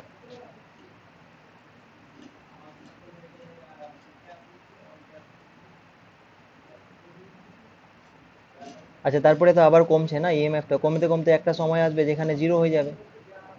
তো যেখানে আবার ইটা জিরো হয়ে গেল যে টেম্পারেচারে, সেটাকে বলছি টিআই, তো ওটাকে বলছি আমরা inversion temperature, temperature of inversion, inversion temperature. কি বলে বাংলাতে? উৎক্রম মনে হয়, উৎক্রম না? হ্যাঁ স্যার উত্তর করো। উৎক্রম উষ্ণতা, বাংলাগুলো চাপের ব্যাপার। আচ্ছা, আর একটা জিনিস, এটা তো হলো। তো পেল্টিয়ার ইফেক্ট যখন হয়, তো একটা আমাদের পেল্টিয়ার কোএফিসিয়েন্ট ডিফাইন করতে হয়, পেল্টিয়ার কোএফিসিয়েন্ট।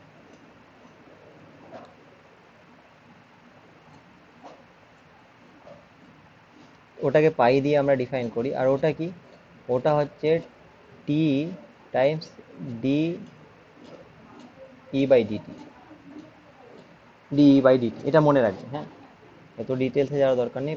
পেল্টিয়ার কোএফিসিয়েন্টটা হয় ডিই বাই ডিটি, মানে ইটা কি, যে এপসাইলেন্টটা দিচ্ছি না আমরা, এপসাইলেন্ট দিচ্ছি যে পেল্টিয়ার ইফেক্টে, তো এই এপসাইলেন্টে চেঞ্জ করবো না, তারপরে এখানে দেখবো যে কীরকম টেম্পারেচার, তাহলে ডিই চেঞ্জ করাতে ডিটি টেম্পারেচার ডিফারেন্স হলো ধরো, তাহলে ওটা এইভাবে করে বের করতে হয়। এই জিনিসটা আমাদের এটুকু জানলেই হবে। আর একটা থাকে সিবেক সিরিজ, সিবেক সিরিজটা যদি মনে না রাখতে চাও তো এখন থাক।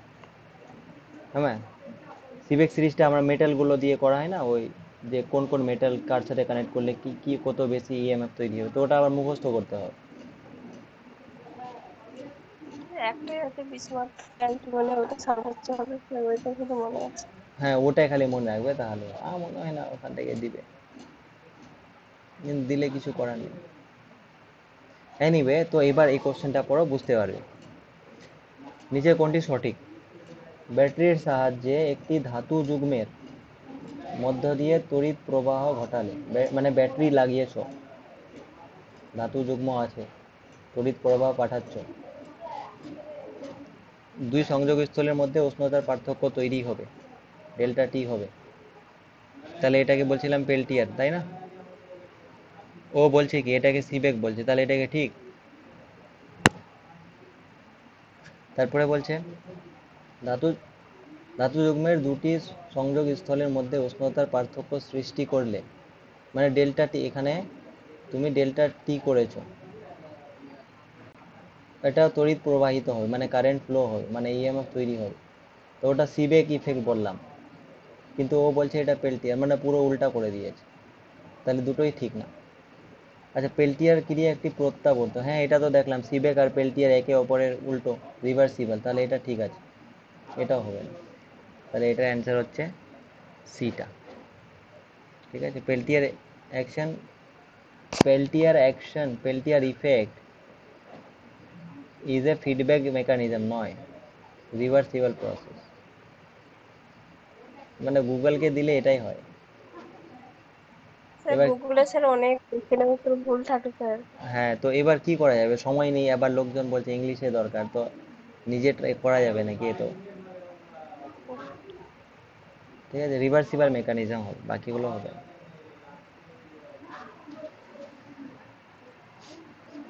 আচ্ছা, এখানে দেখো নিরপেক্ষ উষ্ণতা মানে কোনটা, টেম্পারেচার অফ নিউট্রাল টেম্পারেচার, যেটা মানে গ্রাফটার ক্ষেত্রে যেটাতে নিউট্রাল হয়ে যাচ্ছে,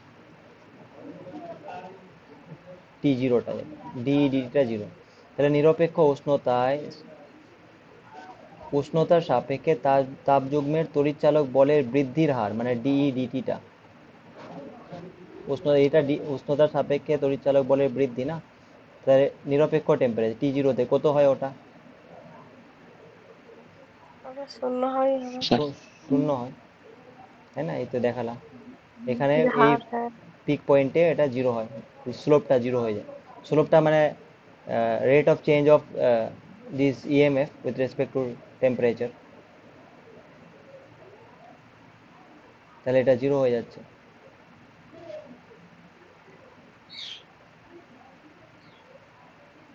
আচ্ছা, তারপরে দেখো এটা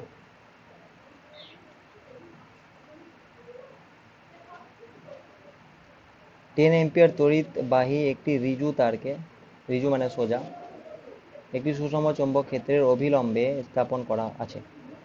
তাই চৌম্বক ক্ষেত্রের মান 0.3 টেসলা হলে তারটি প্রতি সেন্টিমিটার দৈর্ঘ্যে প্রযুক্ত বলের মান কত? মানে ব্যাপারটা বলছে যে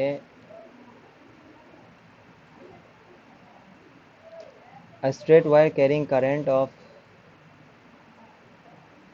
10 ampere is placed perpendicular to the magnetic field. The magnetic field is 0.3 tesla. The force applied.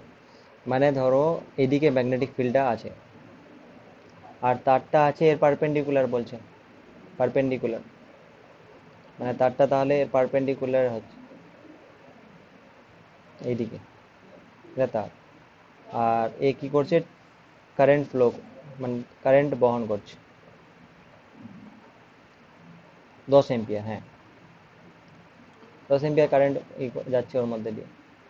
এবার পয়েন্ট হচ্ছে যে তাহলে এর উপরে একটা বল অ্যাপ্লাই হবে, তো এদিকে বিটা এটা মা, তো বলটা কি হয় আমাদের এটা রিলেশনটা জেনে নাও। Force is equal to L times I cross B. এটা দামি ব্র্যান্ডেড পেন। আচ্ছা, হ্যাঁ তো এটা ভালো বোঝা যাচ্ছে তো। হ্যাঁ F is equal to L times I cross B হয়, ঠিক আছে। এবার এটা কি এল লেন্থের জন্য, এখানে কি জিজ্ঞেস করেছে, পার সেন্টিমিটার জিজ্ঞেস করেছে, পার সেন্টিমিটার। দেখো কি জিজ্ঞেস করেছে, প্রতি সেন্টিমিটারে জিজ্ঞেস করেছে, কিন্তু ভ্যালুগুলো দেওয়া আছে কি এসআইতে, এসআইতে না। তো আমি যদি এফ বাই এল করি তাহলে আই ক্রস বি, আচ্ছা আই ক্রস বি মানে আই বি সাইন থিটা, এদের মধ্যে অ্যাঙ্গেল তো 90 ডিগ্রি, তো সাইন 90 মানে 1 হয়ে যাবে, মানে আই বি হবে। তো আইটা কত 10 আর বিটা 0.3 মানে 3 হলো। এটা কি হলো, 3 নিউটন ফোর্স হলো per metre. meter, but you are asked to find this force per centimeter। তো পার মিটারকে পার সেন্টিমিটারে করলে 10 টু দি পাওয়ার কত দিয়ে গুণ করতে হবে, -2 দিয়ে, তাহলে নিউটন পার সেন্টিমিটার হলো। দেখো না সেন্টিমিটারটা নিচে আছে না, মানে মিটারটা নিচে ছিল, পার মানে নিচে, তো মিটারকে সেন্টিমিটারে করলে 100 দিয়ে গুণ, কিন্তু নিচে আছে তো উপরে গেলে 10⁻² হবে। তাহলে এটা হলো 0.03 নিউটন পার সেন্টিমিটার, তাহলে 0.03 হচ্ছে। ক্লিয়ার হয়েছে?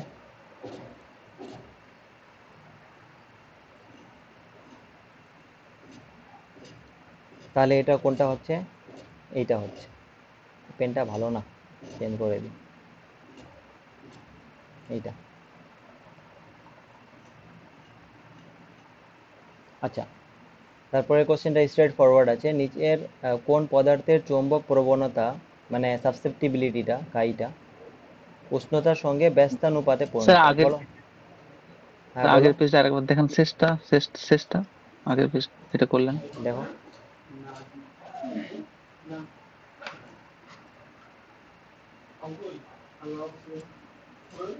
তো এককটা কি চেঞ্জ করলেন, এখানটা অতটা বোঝা গেল না, বুঝতে পারলাম না, না। মানে আমি বলছি যে তোমার এই যে আইটা সিজিএস এসআইতে আছে না অ্যাম্পিয়ার, আর এটাও এসআইতে আছে, তো শোনো আচ্ছা এখানে যে অ্যান্সারটা আসবে এটা নিউটন পার মিটার আসবে, কারণ এসআই মিটারটা এসআইতে লেন্থের ইউনিট কি মিটার না, নিউটন পার মিটার আসবে আচ্ছা, অ্যান্সারটা।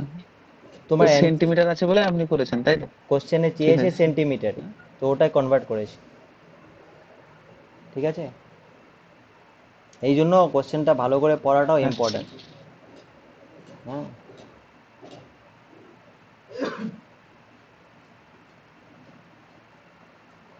তারপরে কোশ্চেনটা দেখ, কোন পদার্থের চৌম্বক প্রবণতা উষ্ণতার সঙ্গে ব্যস্তানুপাতে পরিবর্তিত হয়? The magnetic susceptibility of which substance changes inversely with temperature? বলো, প্যারাম্যাগনেটিক। 20 ল ছিল না, chi proportional to 1 by t. Paramagnetic পড়া, p for para, p for para, paramagnetic, ঠিক আছে। আচ্ছা তারপরে একটা দেখো, ফাইটা দেওয়া আছে এটা, টি ইকুয়াল টু 2 সেকেন্ড সময়ে কুণ্ডলীতে আবিষ্ট তড়িৎচালক বলের মান কত? চৌম্বক প্রবাহ বলে দিয়েছে। তাহলে চৌম্বক প্রবাহ আর আবিষ্কার তড়িৎচালক বলের রিলেশনটা কি বলো? লেনজেস ল।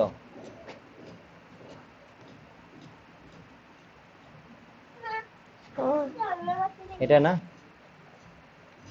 এবার এই এফটা বলে, এই ফাইটা বলে দিয়েছে, এটা 2t² + 40 + 6 wb কি দিয়েছে, ওটা কনস্ট্যান্ট হবে ধরে নাও।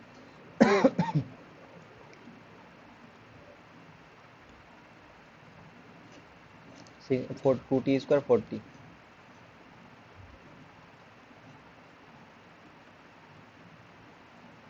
এটা এটা কনস্ট্যান্ট হবে কিছু, তো এটা কনস্ট্যান্ট মানে ডেরিভেটিভ করলে এটা 0 হয়ে যাচ্ছে, ঠিক আছে।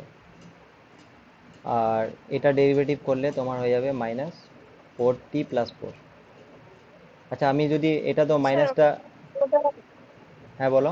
স্যার ওটা ওয়েবারটা ভিতরে ঢুকে যাবে, কি বল, ডাব্লিউবিটা। ডাব্লিউবিটা কি? আমি ভাবছিলাম ওটা ওয়েবার হয়তো, একক। হ্যাঁ ইউনিটটা, হাই, ইউনিটটা, হ্যাঁ হ্যাঁ সেটা স্যার। সেটা হতে পারে ঠিক, কিন্তু ওয়েবার তো এরকম করে লিখতে হয়, ও তো সাফিক্স এরকম করে দিয়েছে। স্যার তো প্রিন্টে হয়তো মিস্টেক হয়েছে, আমি এটা হ্যাঁ হ্যাঁ ওয়েবার ভেবে 6 স্যার। ঠিক আছে, এটা তাহলে 6টা কনস্ট্যান্টই হবে। হুম। তাহলে এটা হলো, এবার এটা করলে তোমার -40 প্লাস এটা হচ্ছে টি ইকুয়াল টু 2 সেকেন্ডে না, 2 সেকেন্ডে কত হবে তাহলে, epsilon T equal to 2 second বসাও, -4 × 2 + 4, তাহলে -12 ভোল্ট, ঠিক আছে। তাহলে 12 ভোল্ট হচ্ছে, ভ্যালুটা কত হবে তাহলে 12 ভোল্ট।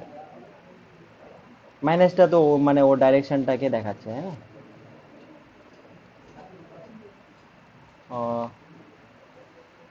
12 ভোল্ট।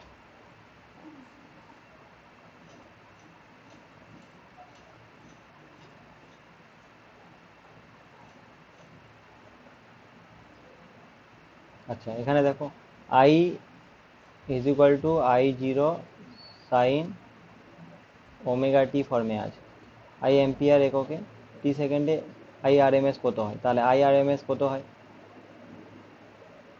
I0/√2, তাহলে এখানে I0 মানে 10, তাহলে 10/√2 হবে, এটা তো ইজি আছে, 10/√2। এইটা বলো, এইটা তো একটু ঝামেলা আছে। বামার শ্রেণী বলো, বামার শ্রেণী মানে কি স্যার বুঝো আগে তোমার? একবার বলুন। এটা পাইস, হ্যাঁ স্যার, ওটা কি বললেন, IRMS টা একটু।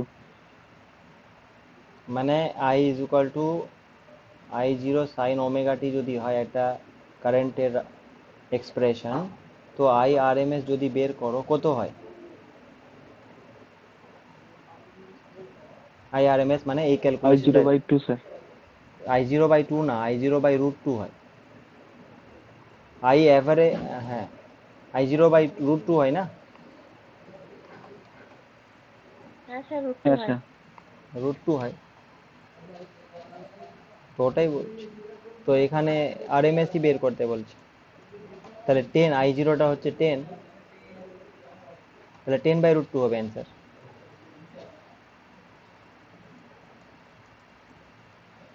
ঠিক আছে। হ্যাঁ স্যার ঠিক আছে।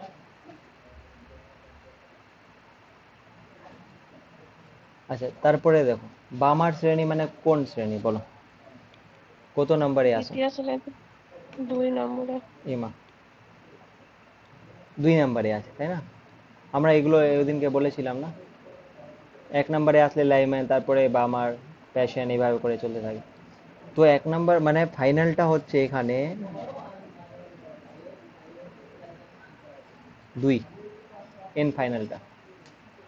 আর ক্ষুদ্রতম কখন হবে, যদি এনার্জিটা কি হয়, মিনিমাম হয়, মানে ক্ষুদ্রতম মানে এনার্জিটা ম্যাক্সিমাম হয়। তরঙ্গ দৈর্ঘ্য ক্ষুদ্রতম মানে ল্যামডা ছোট মানে এনার্জি বেশি। এনার্জি বেশি কখন হবে, যদি ইনফাইনাইট থেকে কোনো একটাকে নিয়ে আসতে হয়, তাই না? তাহলে ক্ষুদ্রতমর জন্য এন ইনিশিয়ালটা ইনফিনিটি হবে, স্মলেস্ট ওয়েভলেন্থের জন্য। আর বৃহত্তম তরঙ্গ দৈর্ঘ্য মানে যেটার এনার্জি ডিফারেন্সটা কম, মানে কাছেরটাই, মানে 2 এর কাছে কি আছে 3, তাহলে এনআই ইজ ইকুয়াল টু 3 হবে লার্জেস্ট ওয়েভলেন্থের জন্য। এই পয়েন্টটা ক্লিয়ার হয়েছে কি আগে এটা বলো।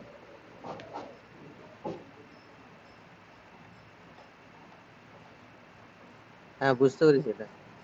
সেইটা যদি ক্লিয়ার হয় তাহলে আমাকে বের করতে হবে যে ওদের অনুপাতটা, ঠিক আছে? তো আমরা কি জানি যে 1/λ is equal to Rydberg constant, হাইড্রোজেনের ক্ষেত্রে ধরে নিচ্ছি। তাহলে এখানে 1/n i square by 1/n f square, এটা জানি, রাইট? তো এবার এটা সুবিধার জন্য আমি করে নিচ্ছি এটা এন এফ স্কোয়ার মাইনাস, আচ্ছা ঠিক আছে এটা থাক, 1/λ, হ্যাঁ হবে।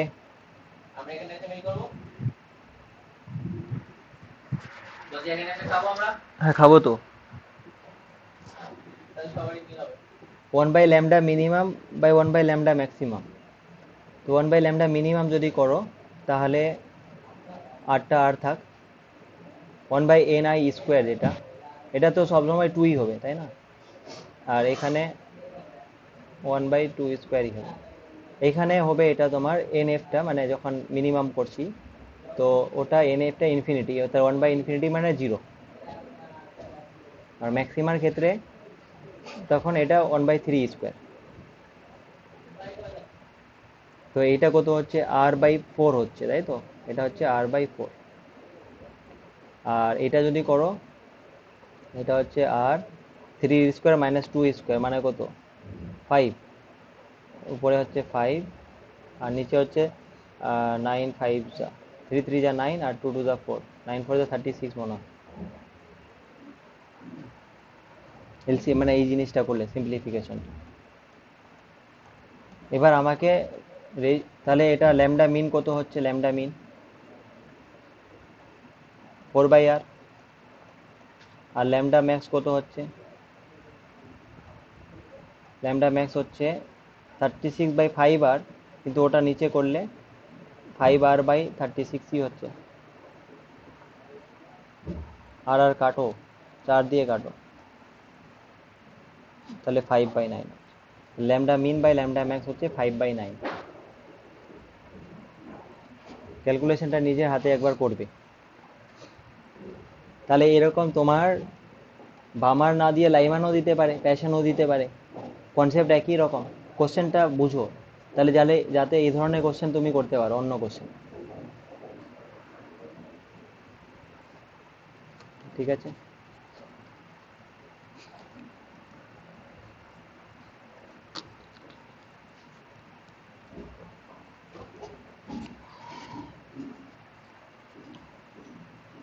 আচ্ছা, তার এটা হয়ে গেছে না?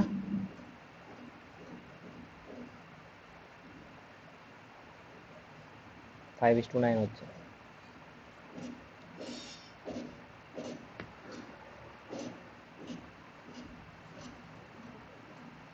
স্যার প্যাশন বললে কোনটা কি করতে,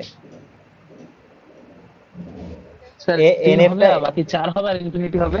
এটা করতাম 3, এনএফটা স্যার ইনফিনিটি। এটা সেমই থাকতো, আর এখানে খালি 4 করতো, তাই না? আর যদি তোমার বলতো লাইম্যান বলতো তখন এটা 1 করতাম, এটা ইনফিনিটি, আর এটা করতাম 2। বুঝতে পেরেছো? মানে সেম কোশ্চেন হয়। ঠিক আছে, তো এটা আমি মুছছি। হ্যাঁ স্যার ঠিক আছে। তারপরেরটা দেখো, 24 নম্বরটা পড়ো।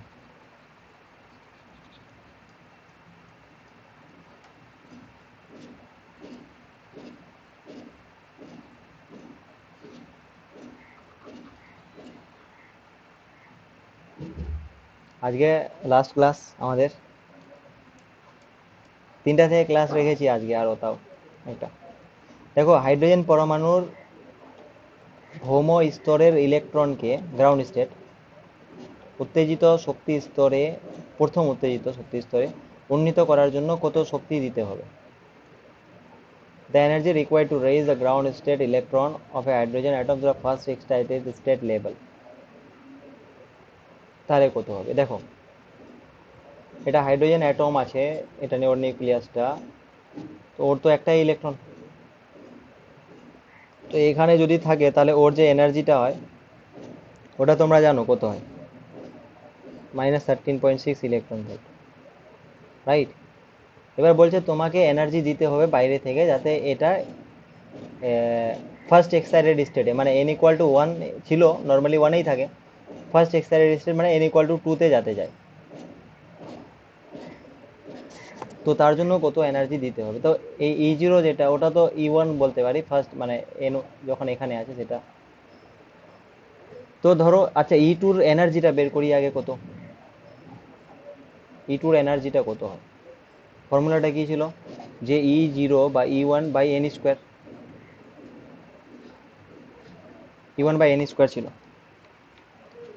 E1টা হচ্ছে -13.6, আর n স্কোয়ার মানে 2 এর স্কোয়ার মানে 4, কত হচ্ছে এটা?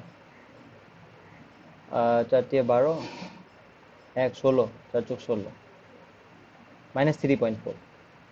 তো E2টা হচ্ছে এর এনার্জি, আর E1টা হচ্ছে, মানে E2টা হচ্ছে এর এনার্জি, E1টা হচ্ছে এর এনার্জি, তাহলে এদের মধ্যে গ্যাপটা কত? E2 মাইনাস E1 করতে হবে, E2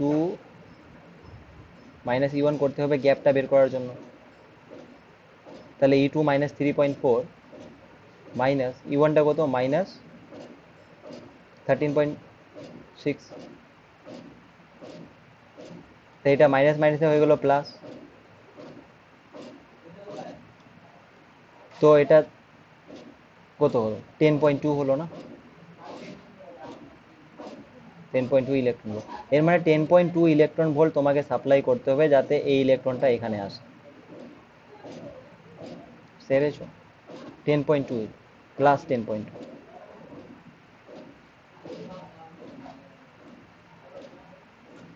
দেখো ক্লিয়ার আছে? তো দেখো এই কোশ্চেনটাতে তোমার এনার্জির সাথে এই এন এর সম্পর্কটা মনে, আচ্ছা এটা তো জেড ইকুয়াল টু 1 ধরে নিয়েছি না, তো জেড যদি থাকতো, জেড এর জন্য কি রিলেশনটা রিক্যাপ করো একবার। E n is equal to Z থাকলে কি হতো? Z square by n square, এটাই তো না, টাইমস E0। আর ভিটা কি ছিল? স্যার মাইনাস আছে তো সামনে। আরে ইতে মাইনাসটা আছে তো, E0তে মাইনাসটা আছে, -13.6, এই যে, বুঝতে পেরেছো? হ্যাঁ স্যার। ভিএনটা, ভিএনটা বলো কি ছিল, আর আর এনটা বলো কি ছিল? স্যার ভিএনটা হচ্ছে স্যার জেড বাই এন, আর এটা n by Z. Z by n, কারণ ভি এন স্কোয়ার মানে এটা দিবে, তাহলে এটা Z square by n square মানে জেড বাই এন হবে। আর এটা ছিল কি? এটা হবে স্যার এন স্কোয়ার,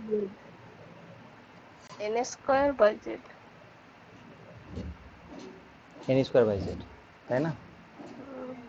তো এগুলো যখন তোমরা প্র্যাকটিস করছো, তো এই রিলেটেড যে টার্মগুলো আরও আছে ওগুলো প্র্যাকটিস করে নিবে সঙ্গে সঙ্গে, যদি না হয়, না আসে মাথায়, তো তখনই খুলে দেখে নাও বইটাতে বা যেখানে আছে, তাহলে হবে। আচ্ছা, তারপরেরটা দেখো, এটা পিএনপি ট্রানজিস্টারে প্রাথমিক উৎস উৎস হিসেবে ক্রিয়া করে কোনটা? প্রাইমারি সোর্স পিএনপিতে বলো কোনটা হবে? এমিটার। এমিটার হবে না, এমিটার বেস কালেক্টর। পিএনপিতেও এনপিএনেও এমিটারই প্রাইমারি সোর্স হিসেবে কাজ করে। দুটোতেই। এবার হ্যাঁ, এখানে এ হোল দেয় সিএনপিতে, আর ওখানে ইলেকট্রন দেয়। আমরা ভালো করে বুঝেছি এটা।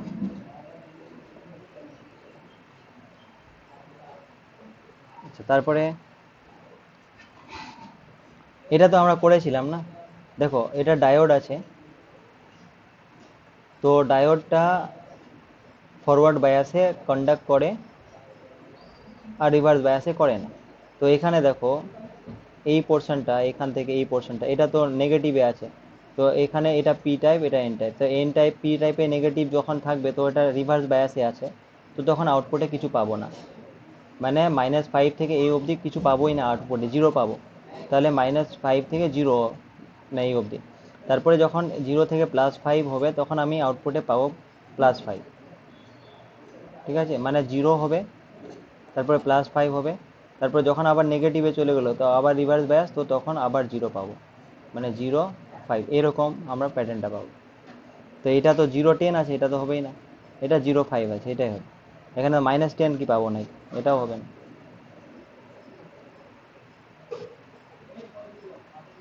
ফরওয়ার্ড বায়াসে ই করে, কন্ডাক্ট করে।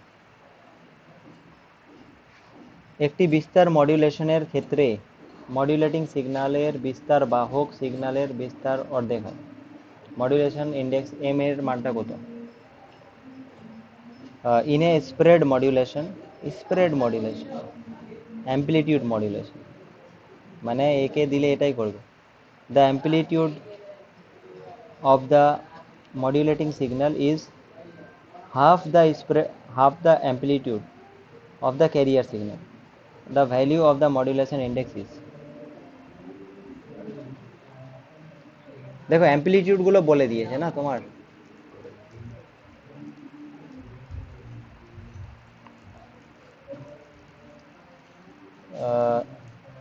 এ মডিউলেটিং সিগন্যালে মানে এ এমটা বলে দিয়েছে। এটা হচ্ছে বাহক সিগন্যালের বিস্তারের অর্ধেক, AC/2 বলেছে। মডুলেশন ইন্ডেক্সের মান কত? দেখো, মডুলেশন ইন্ডেক্স যদি আমরা দেখি, তাহলে এম আর এসির রেসপেক্টে যদি দেখি, তাহলে কি ছিল? AM/AC ছিল, এটা কনস্ট্যান্ট ছিল, কেটা 1 ধরে নাও। মনে পড়ছে কি পড়ছে না? আচ্ছা, না না যদি মনে পড়ে, আমি ওই এটা দেখিয়ে দিচ্ছি 1 মিনিট। কিন্তু এটা AM/AC ছিল, না হলে আগে দেখিয়ে দিই, তারা 1 মিনিট।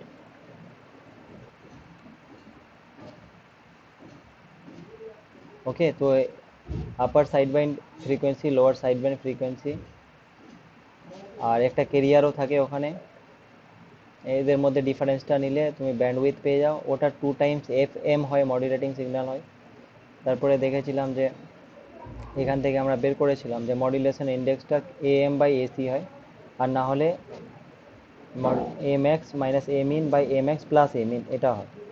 আর তারপরে আমরা প্রুফ করেছিলাম যে পাওয়ার যেটা হবে AM সিগন্যালটার, ওখানে ক্যারিয়ার সিগন্যালের পাওয়ার হবে টাইমস 1 প্লাস মডুলেশন ইন্ডেক্সের স্কোয়ার/2, এই জিনিসটা। আর এটা এইভাবে করে প্রুফ করেছিলাম, কিন্তু আর প্রুফ করা যাবে না। তো এনিওয়ে, এই কোশ্চেনটাতে যদি করতে যাও, তাহলে তোমার যেটা হচ্ছে মডুলেশন ইন্ডেক্সটা হবে কি AM/AC। তাহলে এখানে এমটা বলে দিয়েছে AC/2, তাহলে AC কাটলো 1/2 হচ্ছে। 1/2 মানে হচ্ছে 0.5। এই যে এখানে বলছিলাম MA = AM/AC, আর AM/AC মানে 1/2, মানে 0.5।